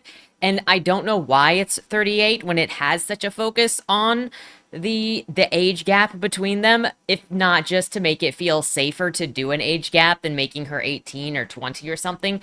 But that doesn't make sense anyway. Just do whatever for your story that actually feels right. But making this big deal constantly out of her being 38, I mean, obsessing about an age gap in general gets questionable. But I digress. Veronica's, like, you can have start focusing super on something like this, it starts feeling fetishistic. But I digress. Veronica's sad that he doesn't want to have lunch with her, doesn't have time with her, and is insecure that it's because she said she wanted to be his girlfriend and he doesn't love her like that. He assures her that that's not it. They kiss passionately, despite they kiss so that I can see you all of the time and come over to my house later after you see your dad because I want to spend time with you. Dad is 2 hours away in a hospital. Once Veronica reaches her dad, she tells Henry that she is staying with him tonight. Once she gets to her dad, she calls Henry to tell Henry that she's going to stay with her dad tonight because he's in bad shape. Henry is blue-balled and upsetty by this. Still surprised, Veronica and Veronica and Katara show up to Henry's fixer-upper house immediately after telling him that they're not going to be there tonight, and he is working on it. He invites Veronica to stay with him. Katara is against it because the house looks like garbage. Veronica is mad that he asked her to move in before they even have sex because how dare you ask somebody to live with you if you've never had sex before? What a revolutionary idea! Veronica dips on her work opportunities so that she can live with this guy for a month before they decide, what they want to do with their lives. Why is she even a model? She could be retired, not have to deal with any of this stuff. She normally would be retired at 38, at least of runway modeling, not like jet setting across the world to do more runway setups. But her being a model is not important to the story. At this point, it feels like wish fulfillment of some kind with this character, which also Henry feels like a level of wish fulfillment and fantasy as well because he's a hot 56-year-old. So, I mean, not saying that 56-year-olds can't be hot. I'm just saying the way that it is described in this book reads like a fantasy more so than a story. That's more where I'm getting at, all right? I'm not saying 56-year-olds can't be hot, just to be clear. I don't want to start any. But anyway, her being a model still feels like it's just an excuse for her to be rich and without want, but it influences nothing. Because she's still living with her dad. She's still not cut out, like she doesn't have to not do work things. And it also gave another opportunity, because this book does this constantly, and I think I've mentioned this in my notes later as well, where any of their conflicts are actually more dealt with via letters and indirectly rather than any of them actually confronting anything. So her being a model also gave this thing where she wrote this book to do this tell-all about everything that went on in her background, which it's more alluded to than anything. It just is suggestive, but it's never addressed. It's nothing in the book changes anything. And obviously, we even had Henry straight up see what was in the book and then be mad at freaking Veronica that she wasn't at her dad's bedside, even after seeing everything that she wrote about him. So, like, what is the point of that other than to be like, yeah, everything sucks, everybody sucks, but it also doesn't freaking matter? So, Veronica stays with Henry, Katara leaves. Veronica and Henry have sex, go inside, and have more sex. Obviously, this was required because she was like, how can you invite me to live here if we didn't have sex before? So it was obviously gonna come. And so is he. And so is she.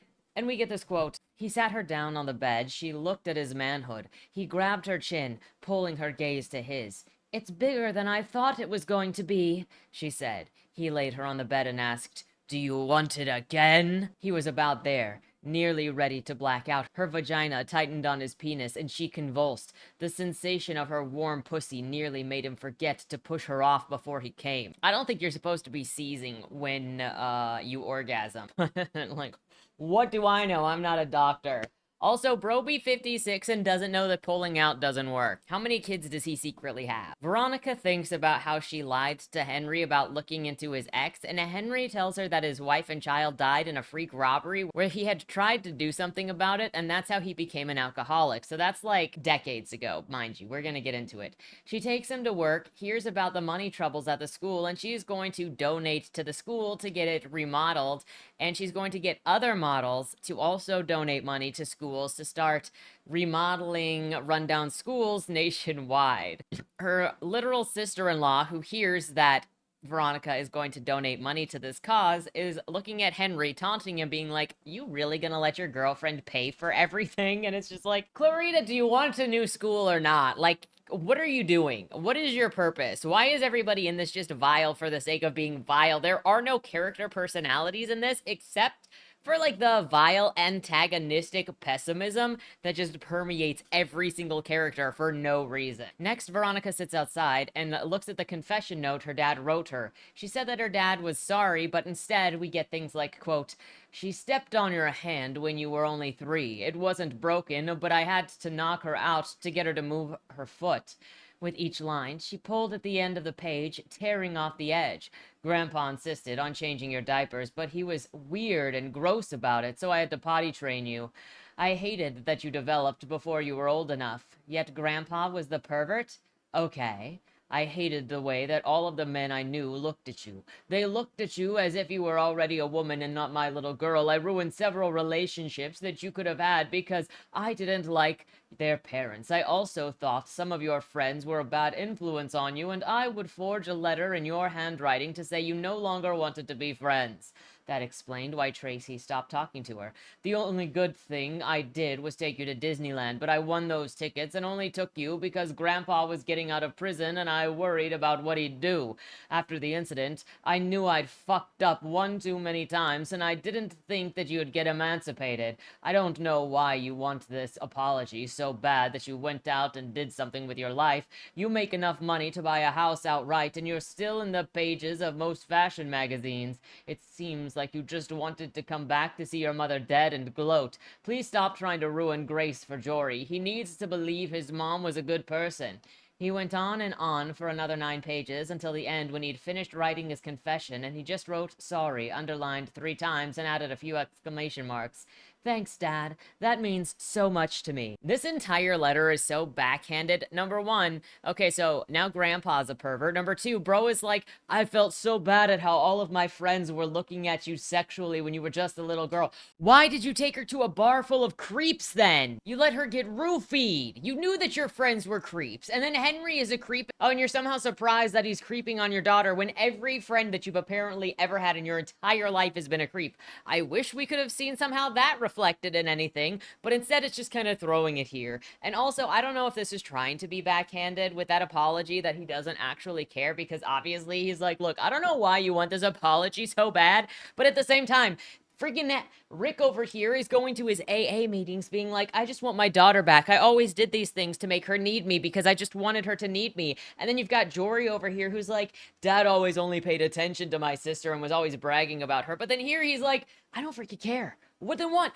this is your chance to get her on your side like you've always wanted, and you just like toss it away and be like, I don't know why you freaking want this apology. I didn't do anything wrong. You're telling other people you understand you did things wrong. What is wrong with you? It's such BS. And we are so far in the story. It's because none of the things that any of these characters do matter. And sure, Rick can be an absolute liar, but what is his actual character? Because we've got nothing, because everything these characters do contradicts what they say to someone else. The truth is, whatever is in any scene. So this book has zero continuity, and I don't know what we're actually doing here. It's like throwing drama in order to push the story because it doesn't know what it's doing, and then it's not resolving any of the conflicts that it actually creates or any of the character situations it actually creates. And it doesn't acknowledge any of it. Also, we're back on this thing where it's like, hey, we're going to write it as a letter and then just like exposit it so that it's never actually dealt with, because it's going to consider this as being dealt with. Also, we're going to look at the only thing I ever did right was take you to Disneyland because I was afraid of what your grandpa would do. Is that talking about the freaking hitman that he hires, or is this something else and the hitman came later? It must be referring to the hitman, but like, why didn't he just say, because your grandfather hired a hitman to kill all of us? Because you're already in this confession. I have to assume. No, I don't have to assume, because Henry said a freak robbery, which obviously Henry is also lying to Veronica right now, if the story just didn't decide to make things up later as it went along. But it wasn't a freak robbery. It was a hitman that was hired to kill Rick and his wife and child, and not Jory, apparently, because only the daughter. I don't know why Grandpa hired a hitman to kill his daughter Grace, and also the husband, and also the daughter. Like, I could understand Grandpa killing Rick and Veronica, because there's obviously not good blood there. But like, why would he hire a hitman to kill Grace? Because theoretically, all of this time, with every situation that's been described, Grandpa was a fan of and did business with Grace as well as Charity. So like, I don't understand that, if anybody has any idea. Anyway, the letter is so... I messed up so much that you actually got emancipated, and I was surprised. Bro, look at your life, look at your choice. Jory also got a confession note from Dad, and he reads it, getting madder, and meets with his sister to discuss it. It's just like, they don't actually discuss. When he gets to the meeting spot, she's making out with Henry and snaps at Jory that he better zip it and not say anything about her being with Henry. I'm like, why would you go to meet with your brother who you know there's this contentious relationship with already, or strained relationship? You're going to meet with somebody. Why stand there making out while you're waiting for your brother to show up? Like, just keep it together for like 10 minutes while your brother gets there. There also are blocks of memory missing that they don't really know if they want to discover, and they decide that they have to have a family dinner together at Jory's house in order to discuss things. Rick is at the dinner, and they say they're going to discuss things, but they've banned every traumatic topic, period. They've banned dating and discussions of children, so it's like, you're like, we're going to talk about this letter the dad wrote with the dad at dinner, but also pretty much everything in the letter discussion is banned. Veronica's then having a splitting headache that she got from taking too many pills when she tried to kill herself a couple of months ago, and Clarita decides that right now is the time to say, quote, Veronica, I know that you said this topic was off limits, but I feel like I should bring it up. You know your father deserves grandchildren.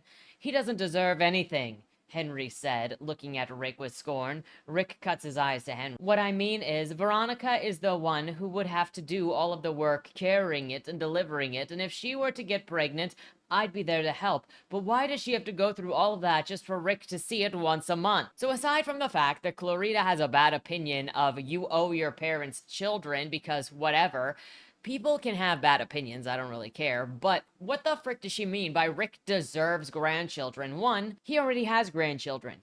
Clarita has 4 children, 4 daughters. So Rick already has grandchildren that he apparently never sees. So what are we doing here? 2, Jory literally said no talking about kids, and nobody is going to get reprimanded for breaking that topic discussion. 3, he deserves no grandchildren because he endangered both of his own children immensely, beat them, and Veronica emancipated herself. She's basically not part of the family anymore by her own choice. And you're going to tell me that he deserves grandchildren from her? Whose business is this? Not yours, Clarita. And I'm not trying to be like Clarita, the third wife, but like, it's none of your business. It's none of your business to tell anybody else to have kids. And nobody acknowledges what emancipation actually means. As far as this book is written, Veronica saw herself out of the family, and she is still doing more for her father than Jory is. And it's more than she is required to do, even morally. because of how he treated her. She bought him a house. She's there paying for his hospital. There's no sense behind any of these characters' interactions except to cause drama, because Clarita saying that doesn't even make sense. Clarita was the one that freaking told Jory to block the entire family and stop talking to them. And now she's like, "Hey Veronica, you should force yourself to have kids now for your dad's sake, after I believe that your dad is a pos." Rick goes home and starts reading his daughter's book after he hears that she had her tubes tied when she was 22, like it's some sort of surprise. During a flashback, we learn that Grace, the stand-in mother, threatened her to have kids. Quote, "If she doesn't have them, I will refuse to acknowledge her as my daughter." Rick pulled his cell phone out, dialed the number, and waited for her to pick up. "I have 5 minutes. What do you want?" Veronica asked. Grace grabbed the phone from him. "Listen, you little cunt. If I don't get some grandkids out of you before the end of the year, you are no longer my daughter." The city noise from the other end of the call seemed muted in the pained silence between the two women. "Well, I was going to cancel that appointment, but I don't think I will now." Veronica. "Bye, Grace. You and your parents can die alone, and I'm not your daughter anymore. I'm not their granddaughter either. Fuck you. You did this to yourself. The sad thing is, you'll never see it that way, and you don't even care." Veronica hung up, and Grace handed the phone back. She stared a moment at the glass knickknacks on the shelf. So, first things first, Rick and Grace are divorced at this point, because she's 22. This is just a flashback to her admitting she's got her tubes tied. Number two, what makes her think that this is going to work? "Hey, you better have kids or I'm going to disown you, you fucking cunt." Yeah, that's great negotiation skills. That is definitely going to make somebody who's already out of your life definitely come back into your life and bring an infant with them. Three, why do we need to do this? So now Clarita and Grace are basically the same person? It's just adding more on top of more. And why the frick would Grace want a child from Veronica when she never has seen Veronica as her own child anyway? Veronica is her sister's child that she was theoretically forced to adopt and hated her entire life. So what sort of, "Hey, have a child or you're not my daughter anymore"? I've never been your daughter. What are you talking about? You have made it very clear that I am not your daughter. So like, what is any of this other than drama? And it's like it forgot what it said 5 pages ago. For some reason, Henry is upset that he wasn't told that Veronica had her tubes tied when they started being sexually active. Is that because he just wanted to come inside of her and now he knows that he could have without having to worry about it? I don't know. But he's like, "Hey, I didn't want kids anyways, but like you should have told me." Quote, he turned, grabbed her arms, and pulled her in close. Nose to nose, he said, "I'm serious about you. I'm serious with you. I'm risking a lot by being with someone your age." Jesus Christ, Henry, I'm an adult woman. I'm not some high school kid that went to your school last year. I've done lots of things in my life. What risk is he taking by dating a 38-year-old? I need answers to this. Like, it keeps bringing it up like he's a freaking predator who went after her when she was actually his student still. In my life, I'm risking a lot by dating someone your age. I need answers for this. If this character was not meant to be freaking 18, 19, 20, and they met while she was underage. Like, I need answers that are not that, if that is not the answer. After a bit of drama, they decide to hang up his old family portraits around the house to help him. It's painful. Veronica keeps threatening to leave and snapping at him to not be ashamed of his family. Veronica then thinks about how she wishes that she could have kids with Henry, and maybe getting her tubes tied 25 years ago was a mistake, but oh well, she'd be a bad mom anyway.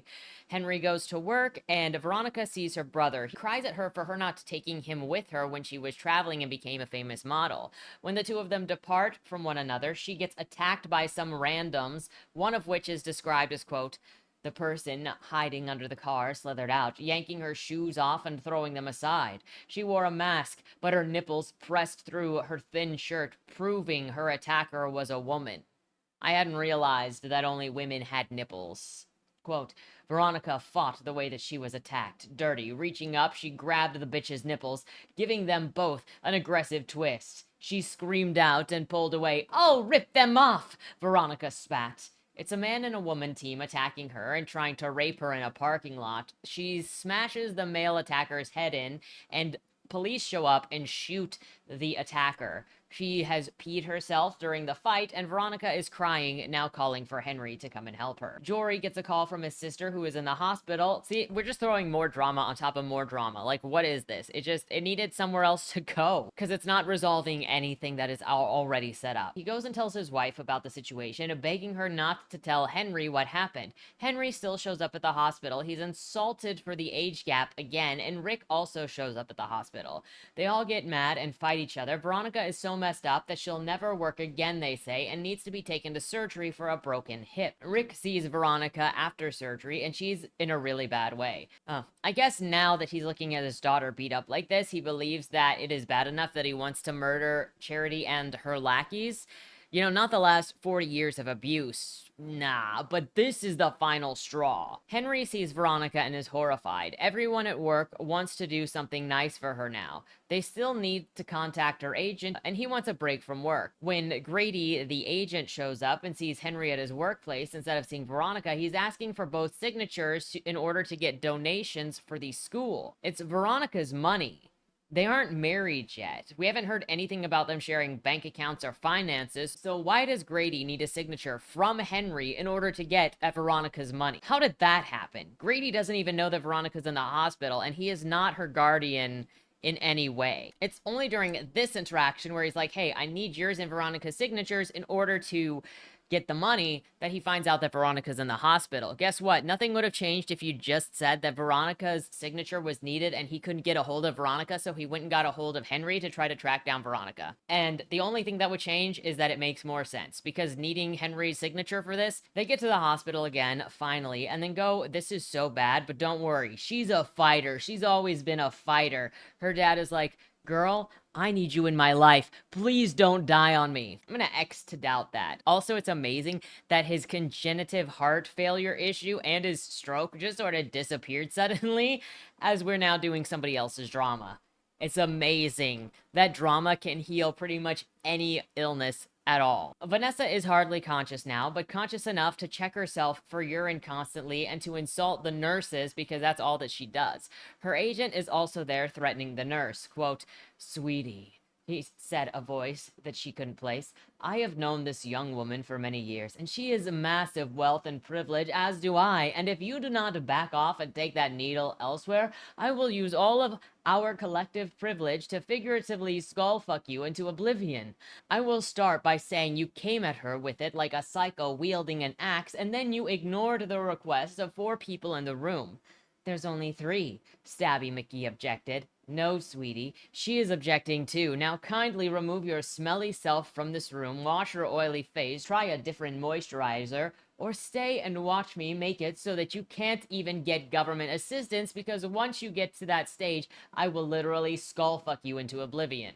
So it loved itself so much that it said skullfuck into oblivion twice within 2 paragraphs. And this can actually get you removed from a hospital. You're interfering with medical and threatening the medical staff. But it also doesn't really make a whole lot of sense that you're going to intervene on the medical staff trying to take care of this person who is in their care. Honestly, I don't know how the hospital isn't calling the cops to get these people taken out of here. Veronica can barely move. She's not able to use the toilet on her own, but the same agent who is above is also looking at Veronica going, quote, I'm sorry, I have to go. I don't want to rush you, but I'm going to need you to sign this contract once you're capable so that you can fix your boyfriend's school, and oh god, it needs it. It probably has asbestos. She laughed and cried at the same time, drool escaping her mouth. He grabbed a tissue and wiped her mouth. I love you, but someone else is going to have to clean the inside of your mouth. She smiled at him. He didn't return it. He looked away and tapped her hand so she'd let him go. She sighed as the door opened just shortly after he left. Yeah, I think bro is like, yeah, so my gravy train with this chick is over.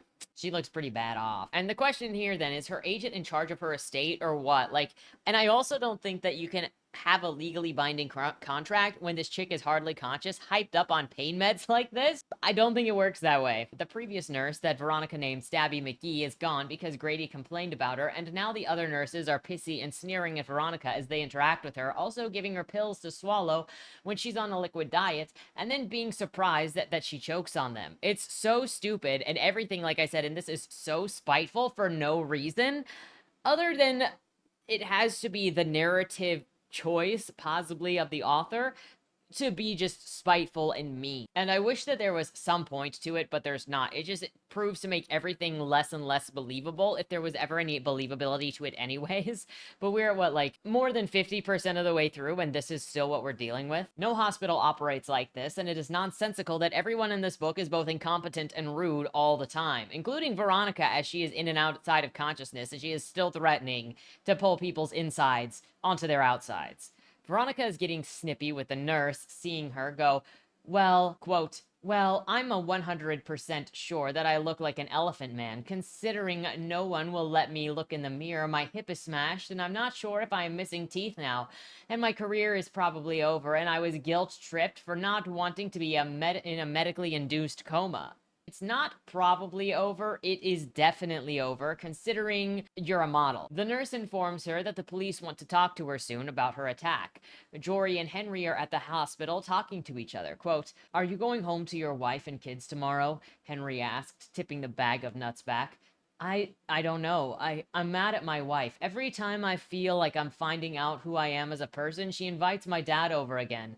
I was getting used to you and her together until Rick came over and planted his little seeds. I had his number blocked, and then Clarita invited him over, goaded me into seeing him so that I could accept his apology. Jory leaned forward, rubbed his eyes, and looked at the floor, saying, everyone is right about me. I am an empty space. Nothing but a people-pleasing coward. Jory, I'm sorry you feel this way, but I'm not in the right headspace for your pity party.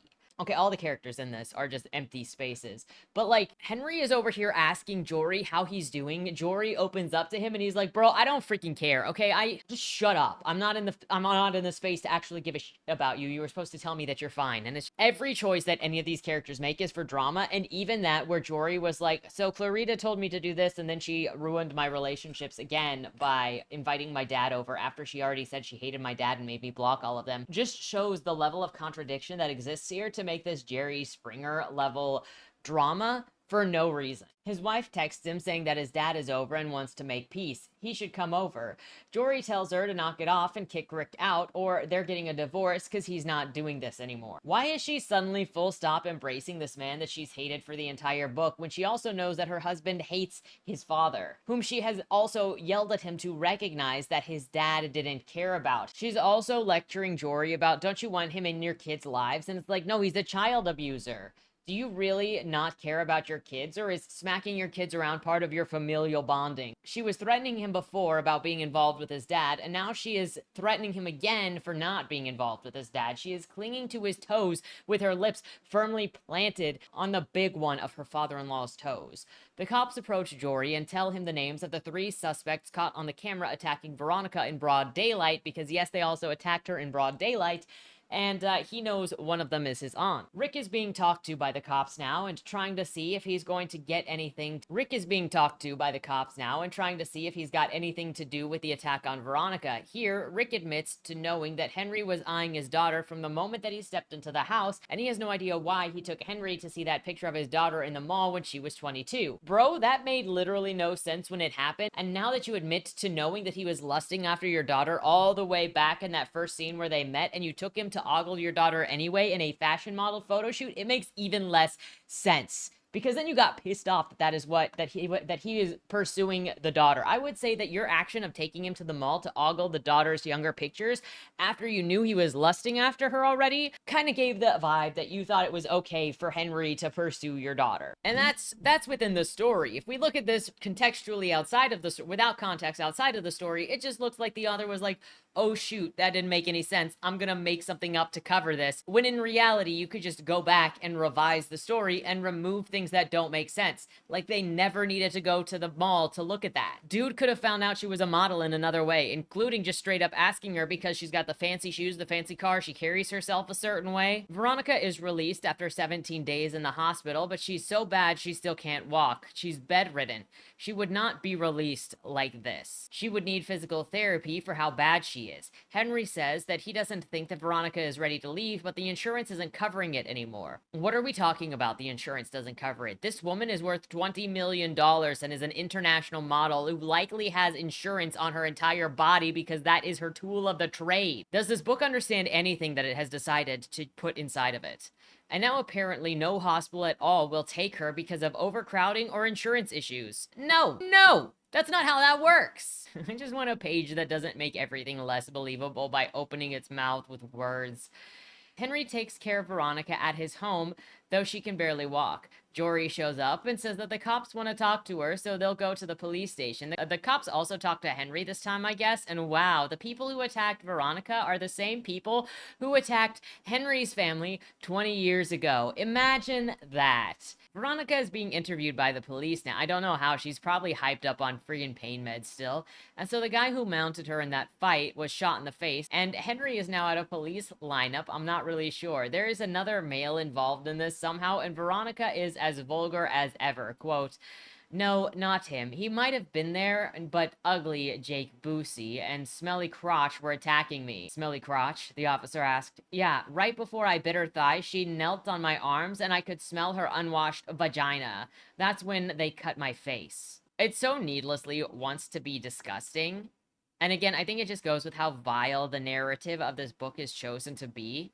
And it's just an extension of the nastiness of all the characters and just the point of view. Henry is then talking to Jory about how he doesn't know if he can keep doing this with Veronica because she is so needy and he wasn't ready for all of this responsibility. Like when she was a hot model who was super independent, he was like into it. But now that she needs him, and like, what if she never gets better? Like, he is not, that's not what he signed up for when he started dating her. He wants to drink, and when he calls his sponsor for support, his sponsor is telling him to fuck off. This conversation is so shallow. Quote, "I want to drink so bad. I have called my sponsor twice a day, and she's not responding in any way other than to tell me I'm selfish. It's a lot to take on. You're helping her dress, making sure that she has her medication, and letting her lean on you both figuratively and literally. It's the first time that she hasn't been strong in her life. That's what worries me, is that I won't be strong enough to carry her. You aren't meant to. She will get better and will be able to walk without assistance, and will she be the same, though? Am I selfish for wanting her to be? Bro, she sold her cars. She sold her house. She sold, theoretically, her dad's house to pay for your school to be renovated.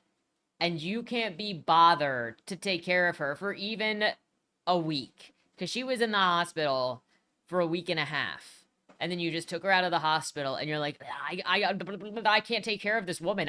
Blah, blah, blah. Just the fact that everything that she gave up for him, and then she gets maimed and he can't even be around her for a week without being like, oh gosh, I don't want her anymore. She's not like the hottie that I signed up for and she needs me. Henry, get a new sponsor. Like, also, yeah, just... So the cops call, and we learn that Jory's ex-girlfriend's dad, that is, Sherry's dad, was involved in the assault, and they also think that Rick was involved as well. Cops wouldn't be sharing this information with the family during an ongoing investigation because that would be contamination, and they don't know who all is involved in this situation when there's obviously so much incestual drama going on. But whatever. Veronica finds out that she was supposed to die in the fire that she was supposed to set when she was 7 years old, so her grandpa could collect insurance. And is big upsetty that her family tried to kill her. I mean, they tried to kill you multiple times. This is the one that gets you. Rick is arrested for conspiracy to murder along with Charity and Sherry. How this took like 20 years to do when they got Grandpa forever ago, I don't really know. And how Charity and Sherry are in the same jail as Rick, I also don't know, because I'm pretty sure they separate men and women when they go to jail. Like, I think that's a basic. They don't put them in cells next to one another. But here we are. So they're put in these cells next to each other for the sole purpose of, you've guessed it, drama. So that they can squabble with one another and argue about whose fault it is. And Rick is so smart that he goes, quote, "I'm willing to take either of you down if I'm going down. And even if I'm not, I'm taking you down." So there's no negotiation either way. He's taking you down. Was that line even necessary that way? Also, I guess these people don't really realize that they're likely being recorded in this cell because, of course, there are cameras in prison. Unless you're Jeffrey Epstein, but we don't talk about that. A lot of stuff's caught on camera because people think that they are alone when they're left in an interrogation room or a jail cell. and they're not being watched anymore. But they're sitting there arguing all night, and you know that stuff can be used against you, right? At Henry's school slash workplace, they're starting construction and doing estimates at the same time. It's told that it's going to cost millions of dollars to rebuild the school.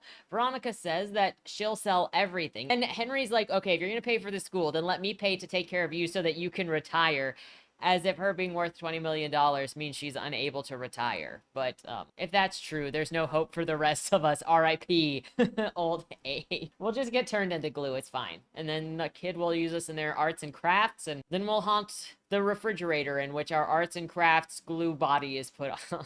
Veronica sells her things and then moves in with Henry. And also, they're personally renovating the school as well. So they're not just, it's going to cost millions, but they're not even just hiring contractors. You got Veronica putting on overalls, Henry putting on overalls, because Henry is obviously constructing his house again. I guess she's not maimed anymore and has had a full recovery and is not struggling to walk or carry things, and she looks fine. They also claim that they're going to use Henry's students for construction, and he does this all the time so that he doesn't have to pay people to do work. How does he still have a job at the school when he is taking advantage of the kids? This is just a crime city is what this is. Also, during this, instead of telling her best friend that she's quitting modeling and moving in with Henry, she tries to sneak into the apartment that she shares with Katara so that she can sneak out and not fight with her. But she obviously runs into Katara because we need to maximize drama, and then they argue with each other before saying that they're besties and let's not fall out of touch with each other. And yeah. She then discovers that Henry had a brother that he never told her about when she goes to his house on her own. And he tells her how he died and says that he'll never leave her, because we got to introduce new drama, because where is this story going? Apparently, Jory has a secret comic book shop because his parents made fun of him for his interest, and Katara shows up and asks if she can consign some of this clothing that she made to be sold at his comic book shop. She's a 40-year-old international model whose mother is a freaking big name designer in the Philippines. What do you mean she has nowhere else to sell her clothing other than a comic book shop that would have no purpose to sell those clothing but for perverts to smell them because they used to be worn by a supermodel? Like, she has options, she has connections, she's networked for 20 years, and her mother is an international designer. What are we doing here? Then later, Jory is talking about how his mom was stalking him, threatening to cut him out of her life if he pursued Clarita, and then that she learned about Clarita because he was practicing Spanish to himself in his house. You have to remember that Clarita is the third wife. So how old was he when she divorced his dad, and was she around for his other two marriages? Like, because it sounds like she just sort of dipped. Jory promises to be a better man and a better husband, unlike his dad, so Clarita and Jory have sex. There's no description here of anything because the story only wants to get into graphic detail about Henry and Veronica, because I think that's a more personal story to the book, and Jory and Clarita are not. Rick's going to court. Apparently laws don't exist anymore. Quote, placing his hands on the table and interlocking his fingers, he's leveled with Rick. The charges against you are severe. You have 2 counts of attempted murder and conspiracy to commit murder, an arson charge that's over 20 years old. Rick interrupted. The statute of limitation. We're bringing it back because of extenuating circumstances. Can you do that? Well, when it was attempted arson for insurance fraud, we sent that man to jail. However, now it's coercion of a minor to commit a crime and the attempted murder. You don't just get to break the statutes of limitations because you're freaking extenuating circumstance. Laws are there for a reason.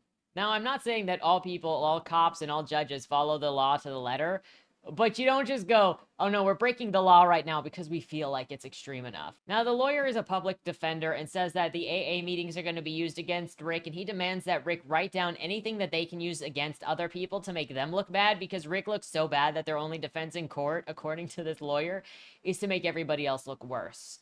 So, dig up dirt. Henry is working at school and his house and is flirting with Veronica and reminiscing about the popular guy slash bully at school who killed his brother. Henry then proposes to Veronica at an event at school to unveil the new school's construction. She accepts the proposal on stage. As she is posting images on Instagram, Jory realizes a random photo that he's been using as a bookmark for a while is Henry's dead brother, and this is a problem for some. Jory takes the photo to the police station where he is brought into an interview room. Somehow, this picture insinuates that Rick helped kill Henry's brother back in high school, just because they're like standing next to each other. Wouldn't Rick have, you know, acted differently around Henry if he was aware that Henry was related to some guy that he helped kill in school 40 years ago, whatever it is. It feels so random, like so random, and just thrown in here for made up drama. Like, we're already dealing with so much other drama. Why do we need this additional murder in here that also ties into Rick? Also, from like when Rick was a child. Also, the cop and Jory are now making up a story for how he found the photo, which I don't really get why that's necessary or how it'll help the case, when I don't think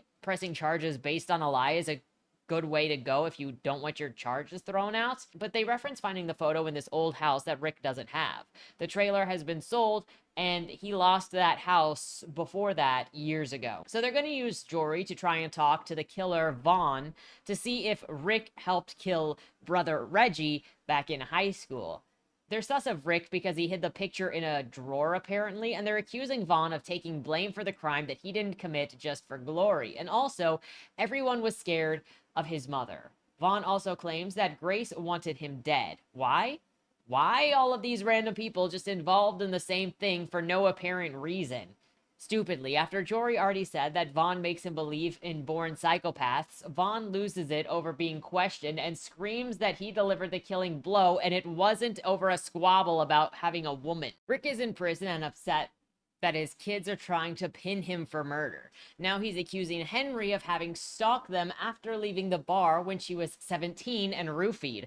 Ricky claims that Henry must have run into them, causing the car crash so that he could be the hero, just so that he could get Veronica to imprint on him as a 17-year-old. So then 25 years later, he could come and flirt with her as an adult and then make her fall in love with him just to get back at Rick for getting Henry's family killed in that diner. He really is playing the long game if this is true. Quote, the next day, after he had her remove his guns and stay with him, we went to AA together. I spoke about Veronica, and the mention of her name made him cross one leg over the other, obviously hiding his arousal at the thoughts that he had to be thinking. I don't know why we're here.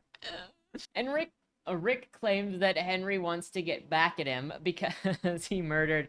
Oh yeah, no, this is because he murdered his brother. That's why. He's like, he targeted my daughter at 17 and then didn't talk to her until she came back when she was 38 because he thinks I killed his brother. Henry has Veronica come over and sees the pictures of her dad and his brother. Immediately, he assumes that this means that the dad helped kill his brother, and Veronica knows and she's helping cover it up for dad. He calls off the wedding, threatening to physically harm Veronica if she doesn't give him back the ring and get the frick out. Why do you think Veronica would cover for her dad after everything you know about her and her life and what she thinks of her dad and what her dad's done to her? Why do you think that she is covering for her father? Answer that. We're never going to get an answer to that because none of these people ever justify any of their actions for anything. They never do.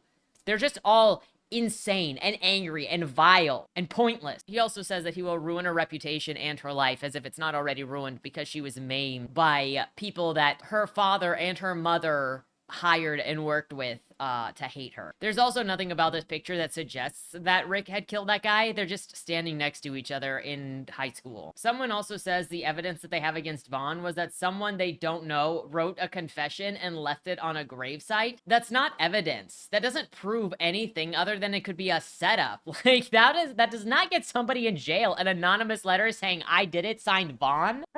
Oh my gosh. This just tells me that this book does not know how investigation works, how judge works, how cops work, like anything. It doesn't even try. It's like, you know, if they can just write a letter that said, I did it, arrest me, just go write a freaking sticky note from Rick that says, hey, I did it, and just stick it to the freaking front of the police station and they will arrest him and you're good. Like, clearly that's the precedence that's been set here. Veronica is meeting with Katara, telling her that Henry broke up with her because her dad may have killed his brother, and Katara says he'll forgive you. Forgive Veronica for what? She literally did nothing. The incident happened before she was even born. What kind of bad friend are you?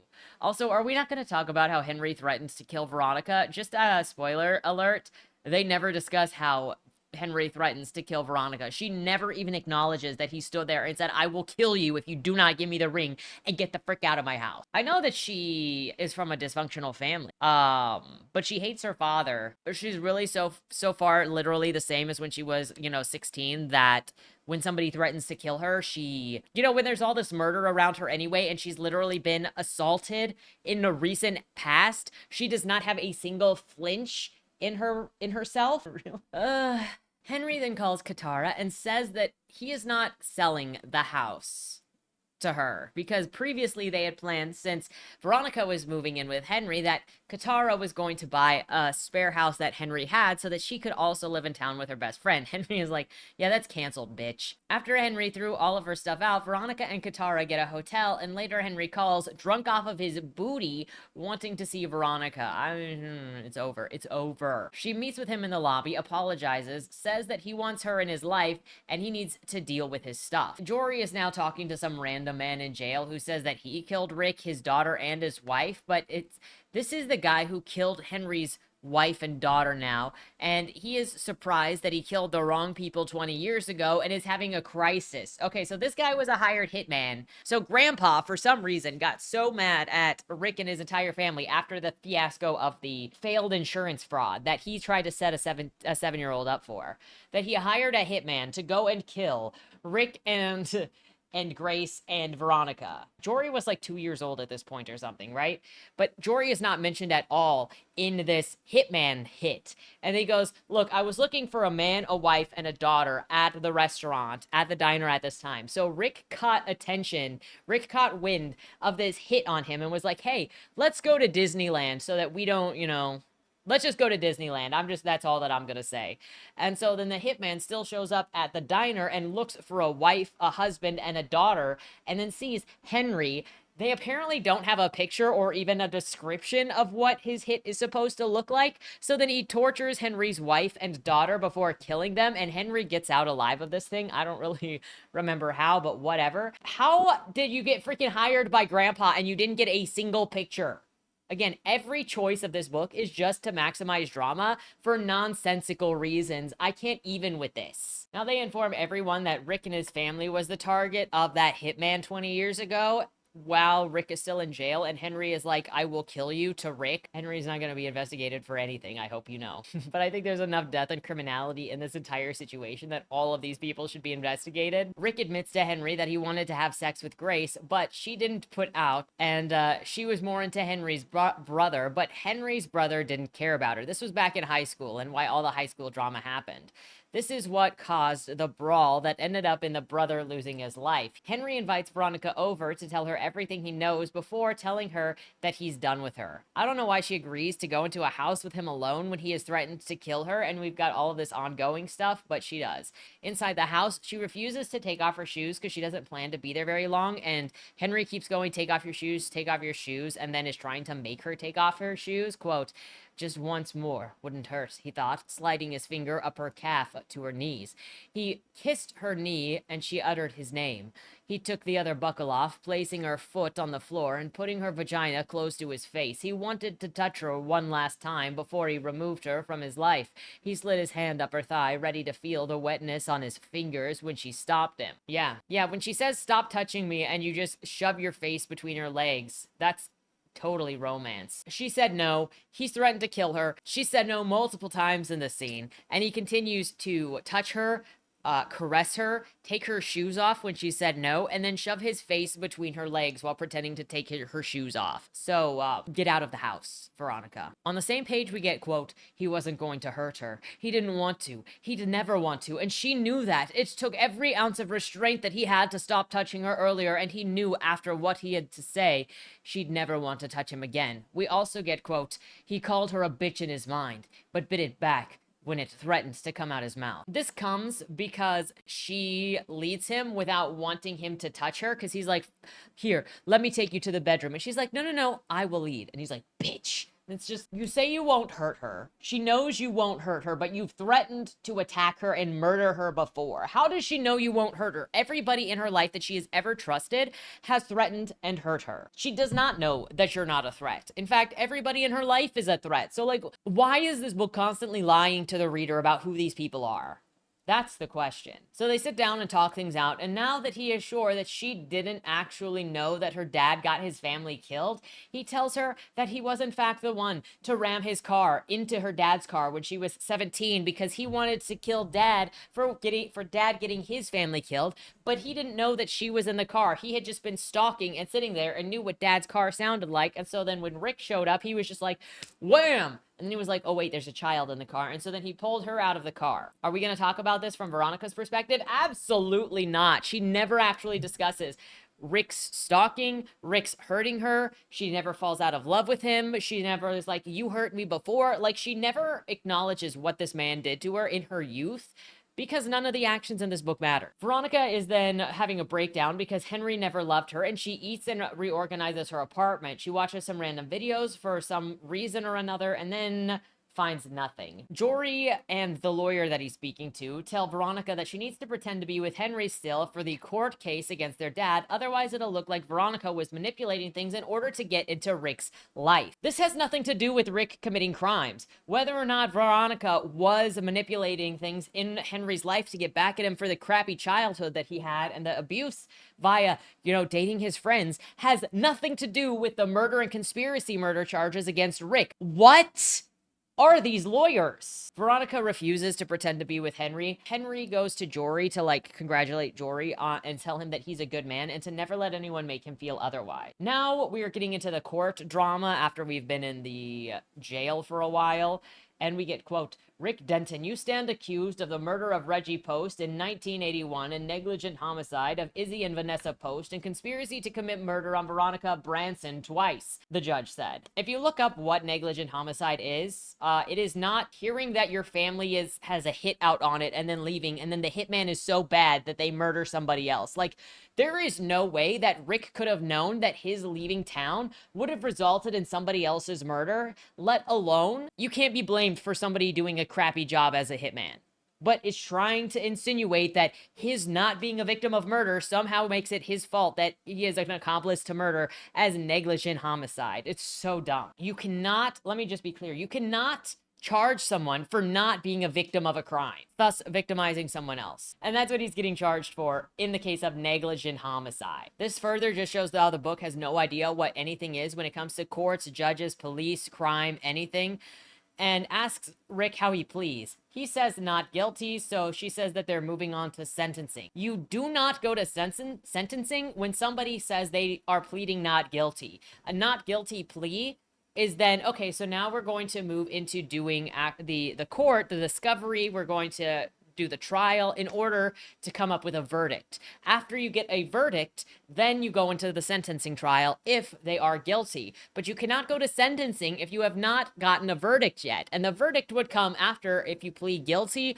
or not guilty. And some people do plead guilty. That's where you do a plea deal. If you're going to say, hey, I just did this thing, can we just move on to sentencing? Or if you're just like, absolute, not even a plea deal. If you're just like, look, I know that I did this thing, let's just get it over with. I did this thing. And then you go on to sentencing. But you do not say, hey, do you plead not guilty? Okay, we're moving on to sentencing. No. Now you're in the court. Now you're doing the actual trial with the jury or the judge. Because you can do I don't know the exact circumstances, but you can choose to do a bench trial or a jury trial. And now we recall the night that Reggie died, and it was apparently an accident after Vaughn had shoved Rick, and Rick punched Reggie, and when Reggie tried to check on him, and then Rick lost his senses to pain, and then Reggie fell and impaled himself and died. So apparently Vaughn did fake taking the fall for a crime that he didn't commit, but also it was an accident and nobody tried. It was just people that got out of control and then lied about it. Veronica shows up to Henry one last time saying that she wants to be with him, but she's not good enough to deserve him. Literally how? This man has not apologized for anything. This man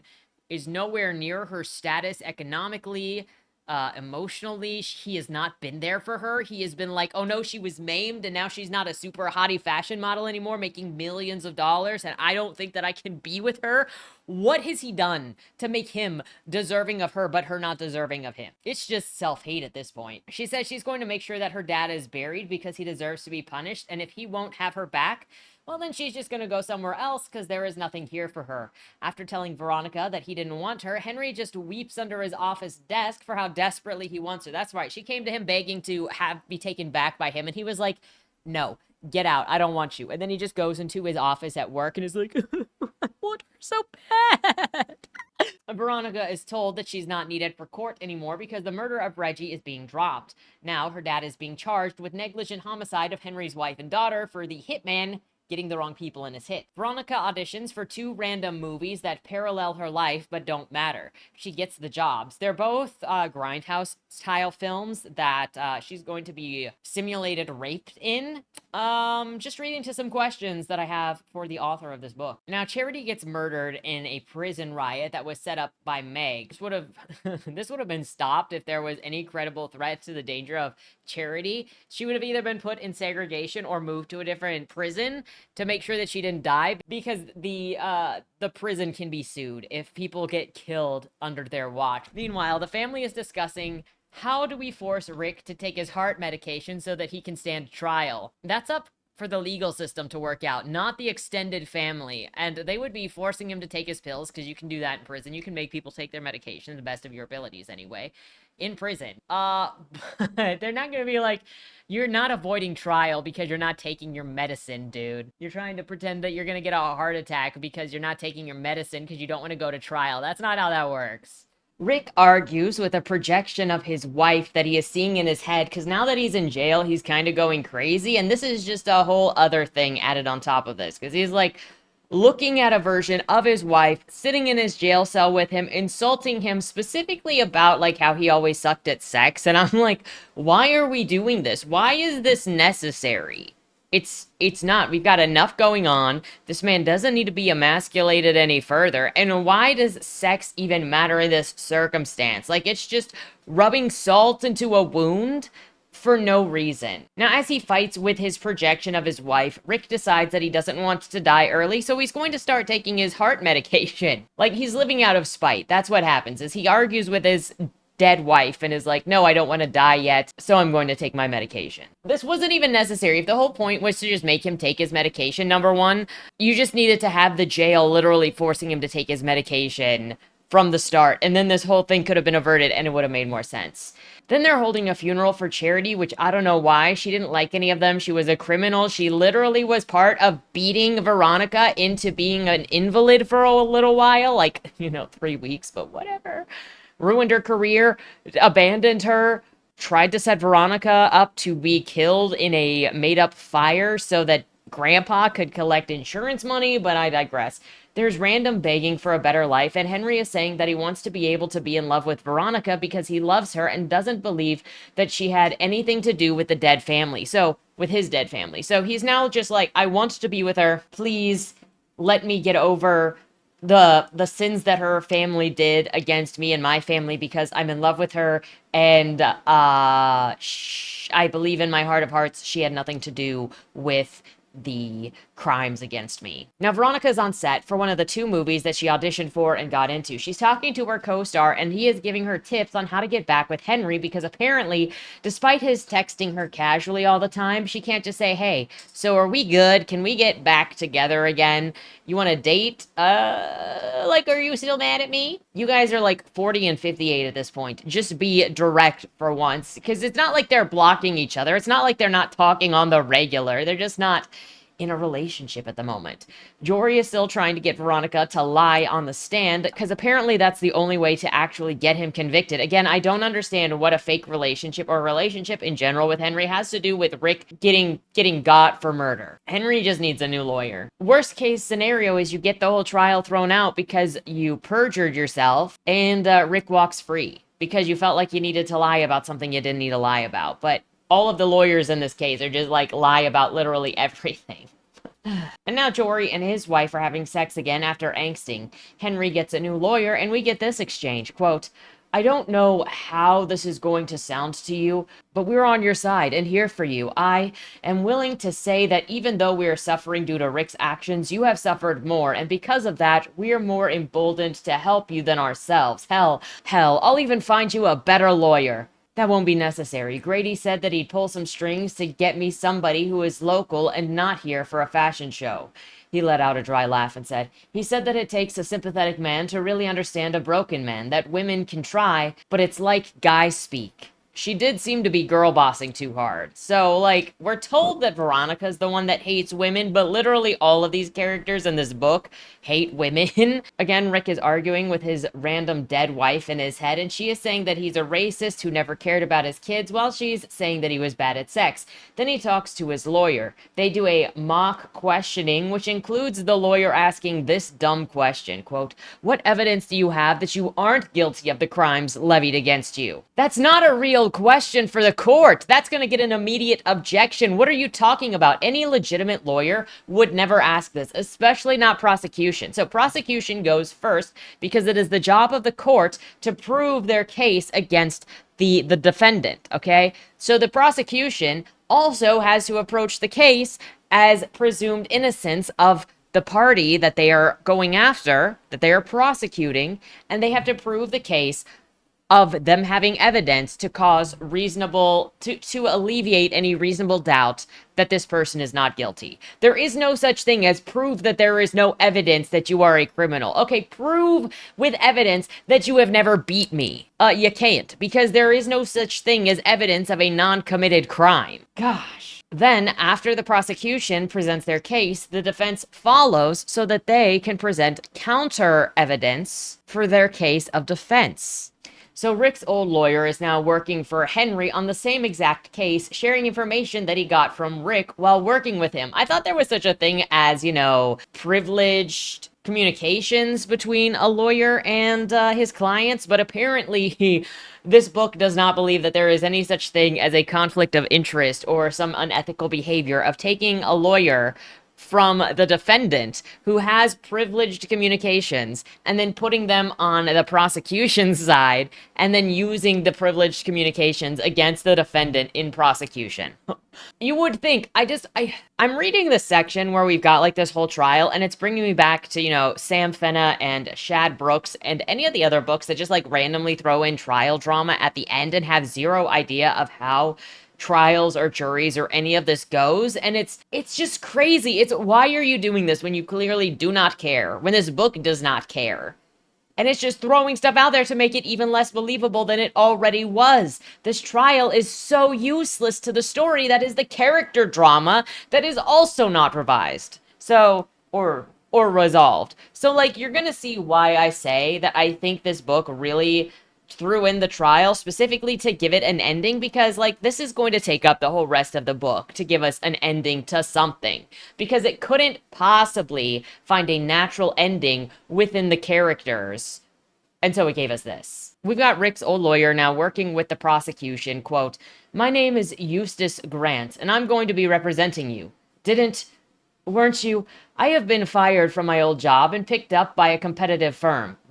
I was fired when I dropped him. I know that it won't sound true, but I didn't drop him out of fear of losing. I dropped him because I know he's guilty, and I want to represent you because you have suffered enough at his hands. He's trying to paint you as a pervert and Veronica as a victim with no brain, and he'll even make Jory look like an infant who's incapable of making decisions. None of those things are going to get Rick off of murder charges. Like, I don't care what you do with Henry being a pervert, Veronica being brain dead, which just makes it look even more like, I mean, I feel like Rick would just look more guilty if you're gonna paint Veronica as brain dead and Jory as an infant who is incapable of making decisions, because they're both your children, okay? And so you're going to look already worse than you already did because you didn't take care of your children, and both of your children are invalids unable to live their lives, which is also proven false because Veronica's a freaking superstar worth millions of dollars, and Jory has a wife and 4 kids that he has successfully taken care of, at least up to this point. Like, successfully, as they have a home over their heads,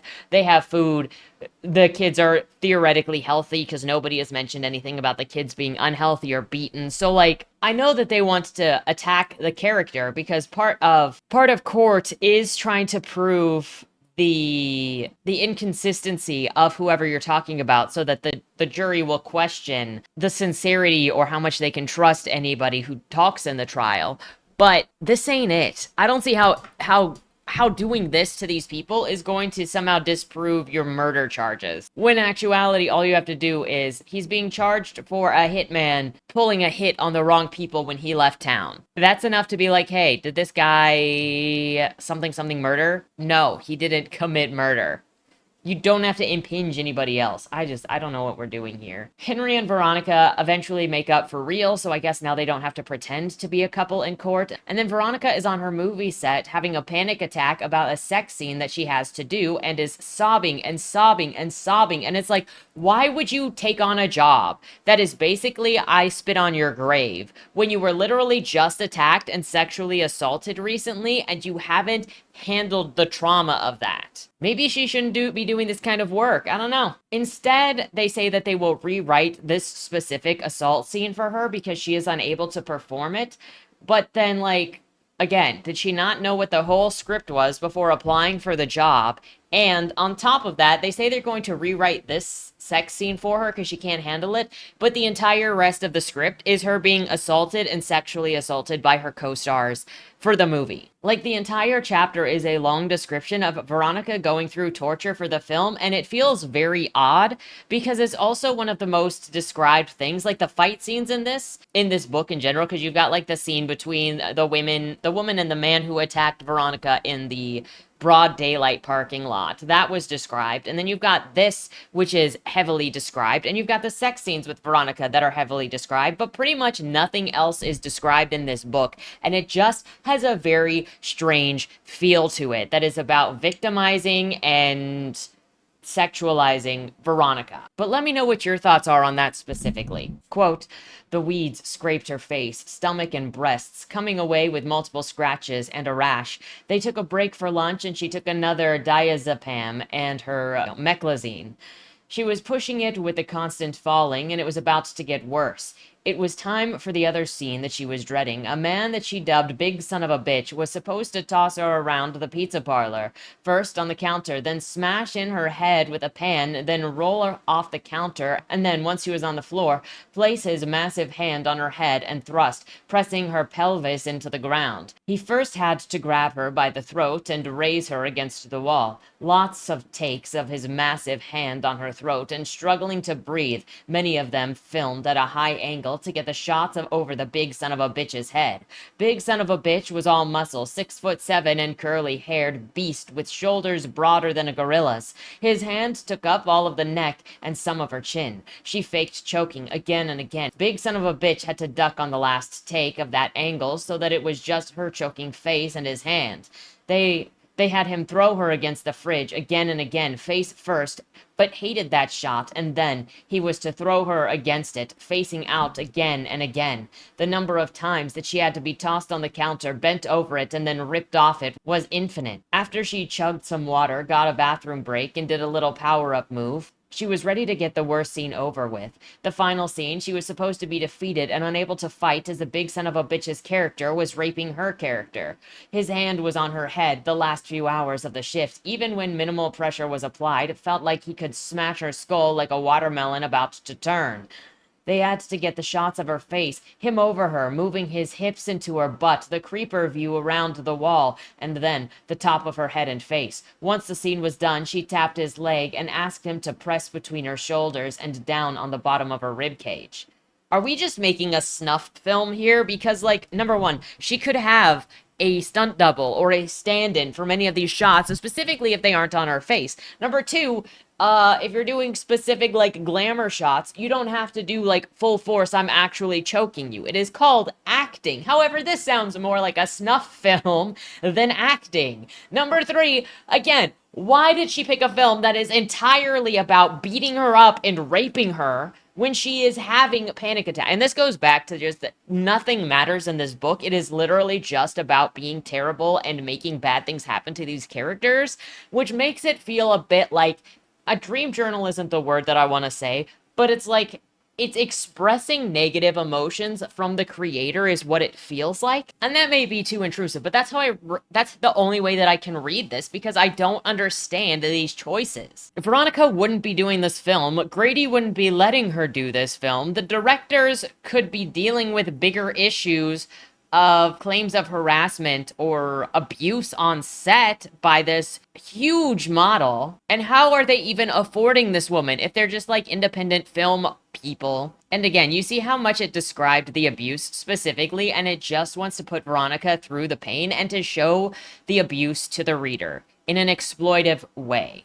Now, it wouldn't stand out if there were other things in this book that were described, but there's not. It's just Veronica getting beat up or having sex with Henry. After finishing the first film, Veronica purchases a new outfit to meet Henry in and says that she wants to watch her rape death film with him when it comes out. She gets called away to do the other film she signed up for before she can meet with him, and she is big mad. Did she not know when the filming schedule was that she signed up for? Like, what? Meanwhile, Sherry is in prison for attempted murder of Veronica, from the whole street things. I'm assuming Sherry was the one with the stinky vagina that she was putting in Veronica's face and trying to rape Veronica. And I'm like, why did they get hired to rape Veronica? Or was that something that they just added for free for their own shenanigans and they were just hired by Charity to beat her up? Like, what are these relationships? Again, we don't explore any of them. They're just there. Rick is still going crazy in jail as he now sees delusional versions of Henry and his wife taunting him constantly. Everything is sexual insults, and Veronica shows up at prom at Henry's school to break all of the rules and dance with Henry, violating the rules of closeness, of appropriateness around these middle schoolers. Because they're like, whatever, we can do whatever we want because we have made up and we're the chaperones. He gives her the ring back, and they quickly get married after that. Katara tells Veronica that they should have a Mormon wedding so that she can be sister wives with Vanessa in the afterlife. Vanessa is Henry's ex-wife. Who says that on a wedding day? Like, I don't know about anybody else. I don't want to share my partner with anybody. I mean, fine, there are people, I don't know.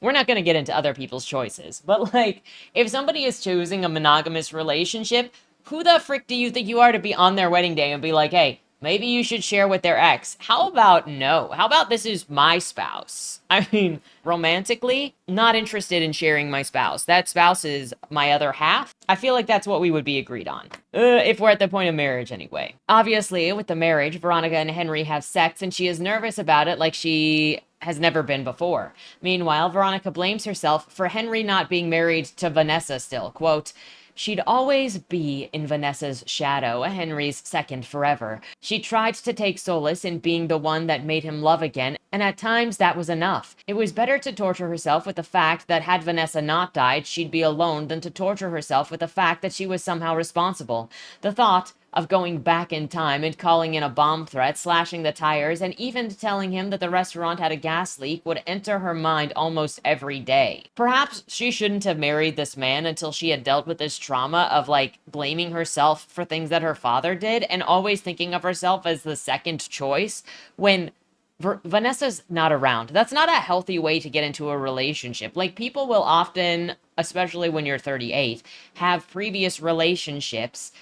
You shouldn't be comparing yourself to any previous relationship. You are an individual. You are the first one of you, the only one of you that he or she has chosen to be with. Meanwhile, Henry, and this is also 30 years ago that the death happened. Maybe just don't be in this relationship. There are enough red flags. Meanwhile, Henry badgers her to tell him what she's thinking, and when she asks, do you wish that I was Vanessa? Henry says yes. Great start to this marriage. Nullify it immediately.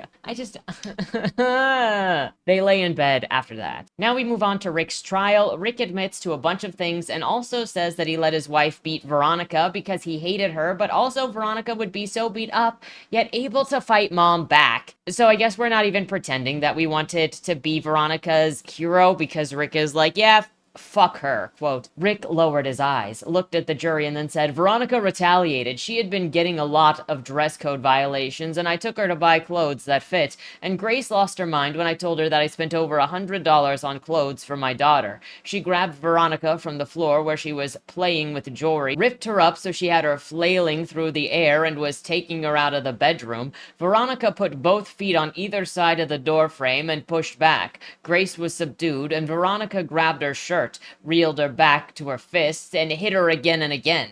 Grace got the upper hand, but not for long, as Veronica ran into the garage for a dowel rod and didn't stop until blood spurted out of blisters that she'd beaten into Grace's face near her eyes. "What happened after that?" Eustace asked. "Grace told me that she never wanted to see me or the brat again. Veronica told the courts that Grace was abusive, and even though she'd rather die than go to her mother's, she went because she didn't want Jory alone with her." I really don't understand how any of this works. And it's like 30 years too late for any of it anyway, so it doesn't really matter. But it's just like throwing, yeah, there was abuse and they couldn't escape and they didn't escape. And look, oh, look, it's just brutalizing Veronica more and more and making it so she can't escape. Why? For what purpose other than to torture Veronica because of some sort of narrative she needs to suffer? Then you've got the lawyer saying to fabricate everything in order to get sympathy from the jury. Quote, "How is him saying that he didn't give a shit about his children making us look less sympathetic?" Henry asked. "People don't like it when children retaliate," Eustace said. "I wish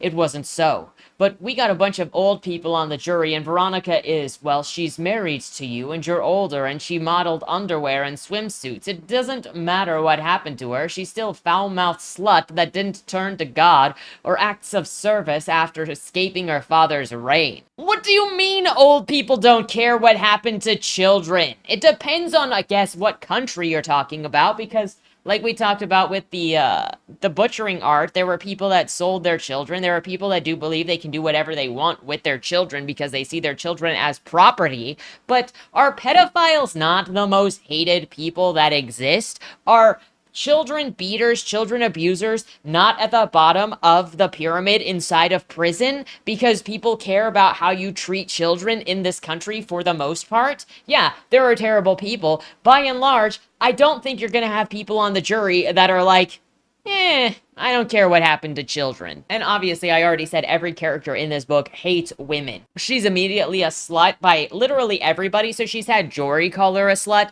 Sherry call her a slut, her this random lawyer call her a slut, her father calls her a slut, her aunt slash mom called her a slut. What has she done for any of this stuff? Nothing. It's just hatred at Veronica, using everything that is just like basic to hate on a woman. Everybody that does court in their books, please at least watch the bare minimum of Legally Blonde before you do it and try to figure out how to like do a court, because like, I'm not saying Legally Blonde is the most accurate portrayal of court in movies, but like, it's more accurate than this. The lawyer then goes on at Veronica, quote, "Where did you go on your honeymoon? Cancun? Nice place. Didn't you do a spread there for Sports Illustrated swimsuit edition?" "That was Fiji. And Maxim was in Fort Lauderdale, and FHM was in Tahiti. Before that, I hadn't been to Cancun, and neither had Henry." Tom's shoulders told Jory that Veronica was seeing his self-satisfied smirk. "You're not ashamed of making money off your body?" Tom asked. "Why should I be? One would argue that if you hadn't appeared in a tiny little skirt and boob shirt for H&M, that you wouldn't be with Henry. One would also argue that if Rick not showed him that advertisement, none of us would be in this room. One, that H&M advertisement was not what got his attention. Henry was eyeball heating on, like heat visioning on her the moment that he met her before he saw that. Two, he would have found out she was a model anyways. Three, what a huge assumption to say, look, if he hadn't seen you when you were a 20-year-old in that H&M thing, he wouldn't be with you right now. And what does this have to do with Rick's negligent murder charges, which I remind you is why we are here. They're trying to prove that Veronica is some sort of narcissist to somehow dispel negligent homicide charges, where Veronica had nothing to do with those, and she had nothing to do with the murder of Reggie. She was a 7-year-old who was just taken to Disneyland by her father at the time. She hadn't even met Henry. Like, the car crash hadn't even happened at that point. I feel like this would just cause a reprimand from the judge, honestly.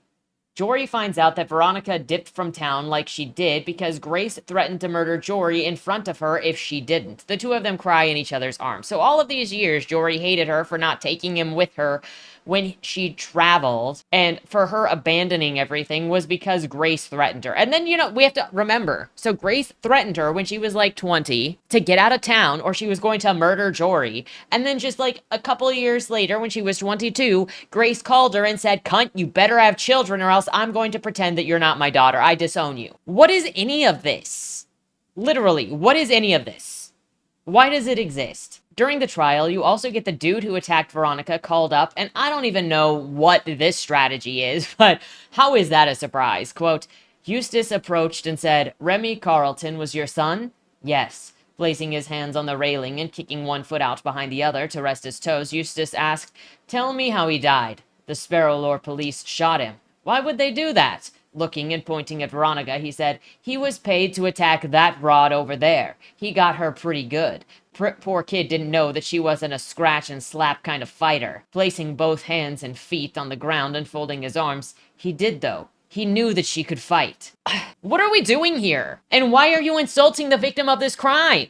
She was brutally assaulted, put in the hospital, her face ruined for her career, her walk ruined for her career, and we're supposed to be like, yeah, the jury is gonna laugh when this guy calls him a broad. And what does this have to do with the murder charges against freaking Rick? Assault on Veronica is completely different. Is this oh yeah, she's a narcissist because she was attacked. Also, Eustace is the lawyer that is against Rick. So what, you also have this freaking lawyer asking this question, quote, How did you, a criminal with no soul, happen to get that evidence? What? This dude is asked why Charity was murdered in jail. Bro says that Meg was jealous, and that was enough to get her killed in prison. The court drags on with incorrect information and nonsense. It ends with Rick gets life for conspiracy to murder, but because of prison overcrowding, they're going to put him on home arrest with an ankle monitor. He also gets a home nurse and Uber Eats all the time, and a guy who will hang out with a taser in case he acts out, even though, he's also got heart issues. So, why don't we just give him the chair if that's the case? The story ends with Rick being in his home prison, ordering Uber Eats and watching television when he has a heart attack randomly and can't get to his life support button that has somehow fallen off his table, or he's not wearing it around his neck like you're supposed to do, and he wanders around the house having a heart, like he literally wanders around the entire house looking for his heart support button, doesn't just go outside and ask his neighbors for help or anything, and so then he has a heart attack and dies on the ground. Everyone is then later told that he died, and they're all looking forward to the future that they have together.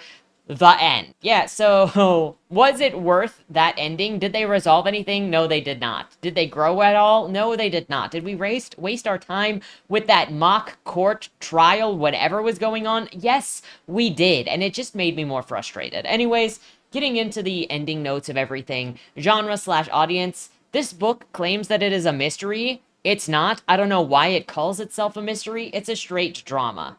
The audience, I don't know. The book is just too messy with no attempt to have a plot line. I can't recommend it to anyone, honestly. It needs a heavy revision in order to focus the story on what it is actually about, which is the drama of the family, the complex family relationships of this book, and the uncovering of why their relationships are the way they are. Hook. So in the first, 50-ish pages, I don't know what the hook actually is for this. For the most part, it's over-the-top soap opera levels of drama, forced for the sake of being dramatic, but nonsensical in relationship and execution.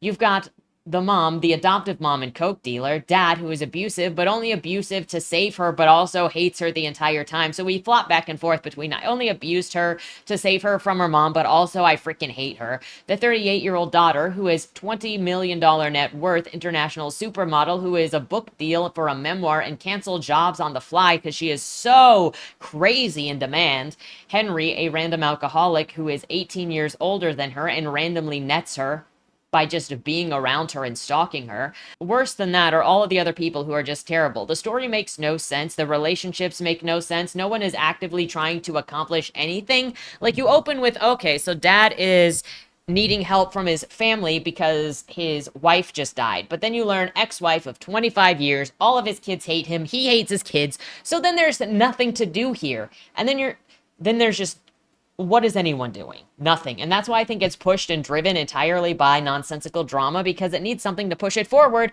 when there is no focus for any of the characters. Language and writing. There are a lot of typos in this book. I don't usually mention them when I'm doing a book review or a book discussion because ultimately they don't matter. Typos are the easiest thing to fix in general, but these are egregious.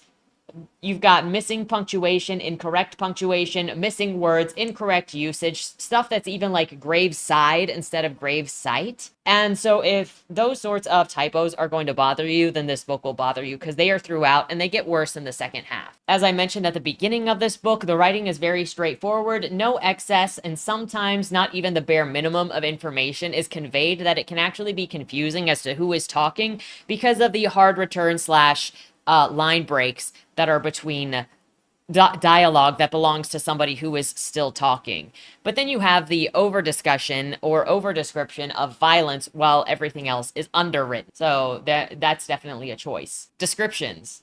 Between the hospital with a 4% survival rate, the dilapidated restaurant, a supermodel worth millions of dollars, you still get the school described as, quote, when most schools locked it down and had the office at the door and the classrooms behind locked doors, this was old and had everything open. This book is trying too hard with seemingly little actual world building or reason behind any of it.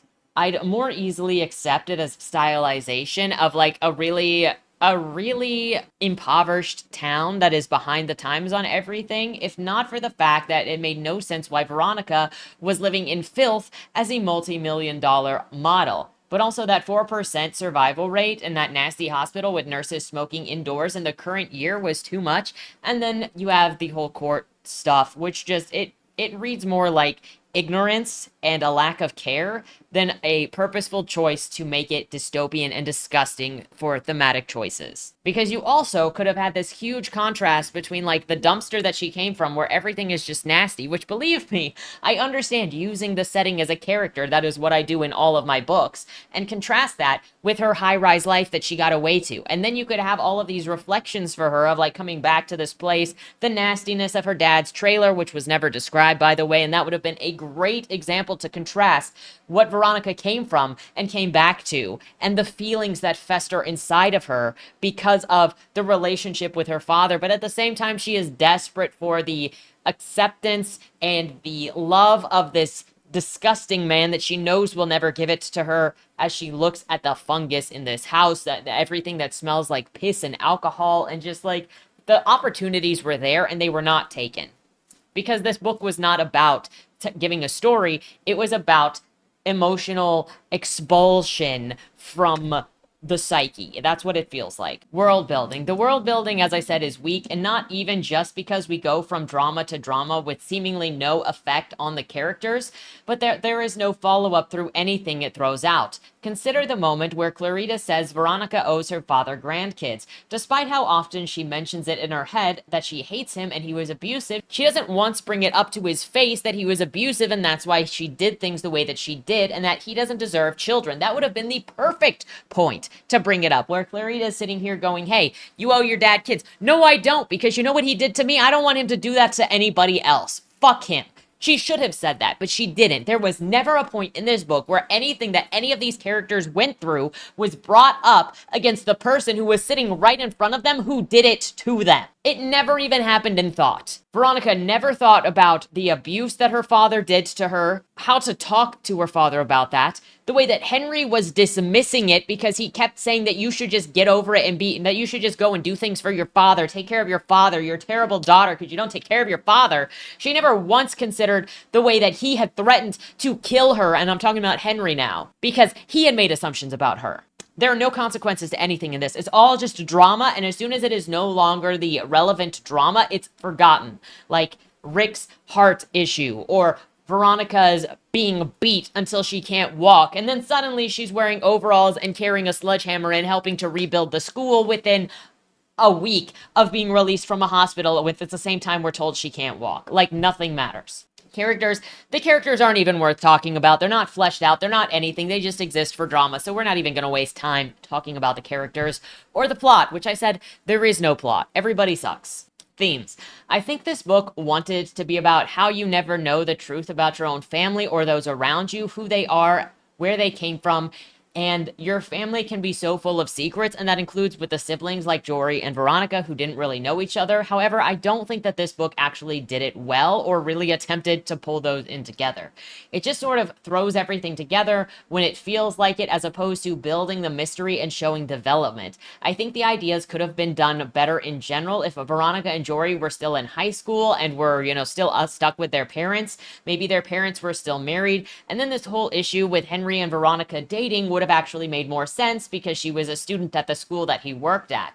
Clarita wasn't important because Clarita was just another version of Grace who was already there, and also another version of Charity who was already there, and also just did the same thing that Sherry did, who was already there. Then he could have also, Jory could have been dating Sherry, and then you could have had the activity of Grace spreading rumors through Sherry being active instead of 25 years ago. And then all of that could have just been active and used for the actual plot of Veronica addressing Sherry, maybe getting into a cat fight with Sherry over it, them getting arrested, them getting in trouble, like all of this other stuff. You could have had so much of this actually being active instead of 25 years ago and then talking about it in the passive just to add drama to whatever. And then had these slow reveals, and then Jory, feeling bad that he sided with Mom because he believed everything that Mom was saying because other people was saying it, and understanding why Veronica left. You could have had her actively leaving. There's just so many choices here that were not made. Instead, this just sort of throws a bunch of things together and mixes trauma overloading with pseudo-psychology talk, acting like it knows what it is talking about, and a mixture of safe taboo romance between a 38-year-old and a 56-year-old that it pretends is dangerous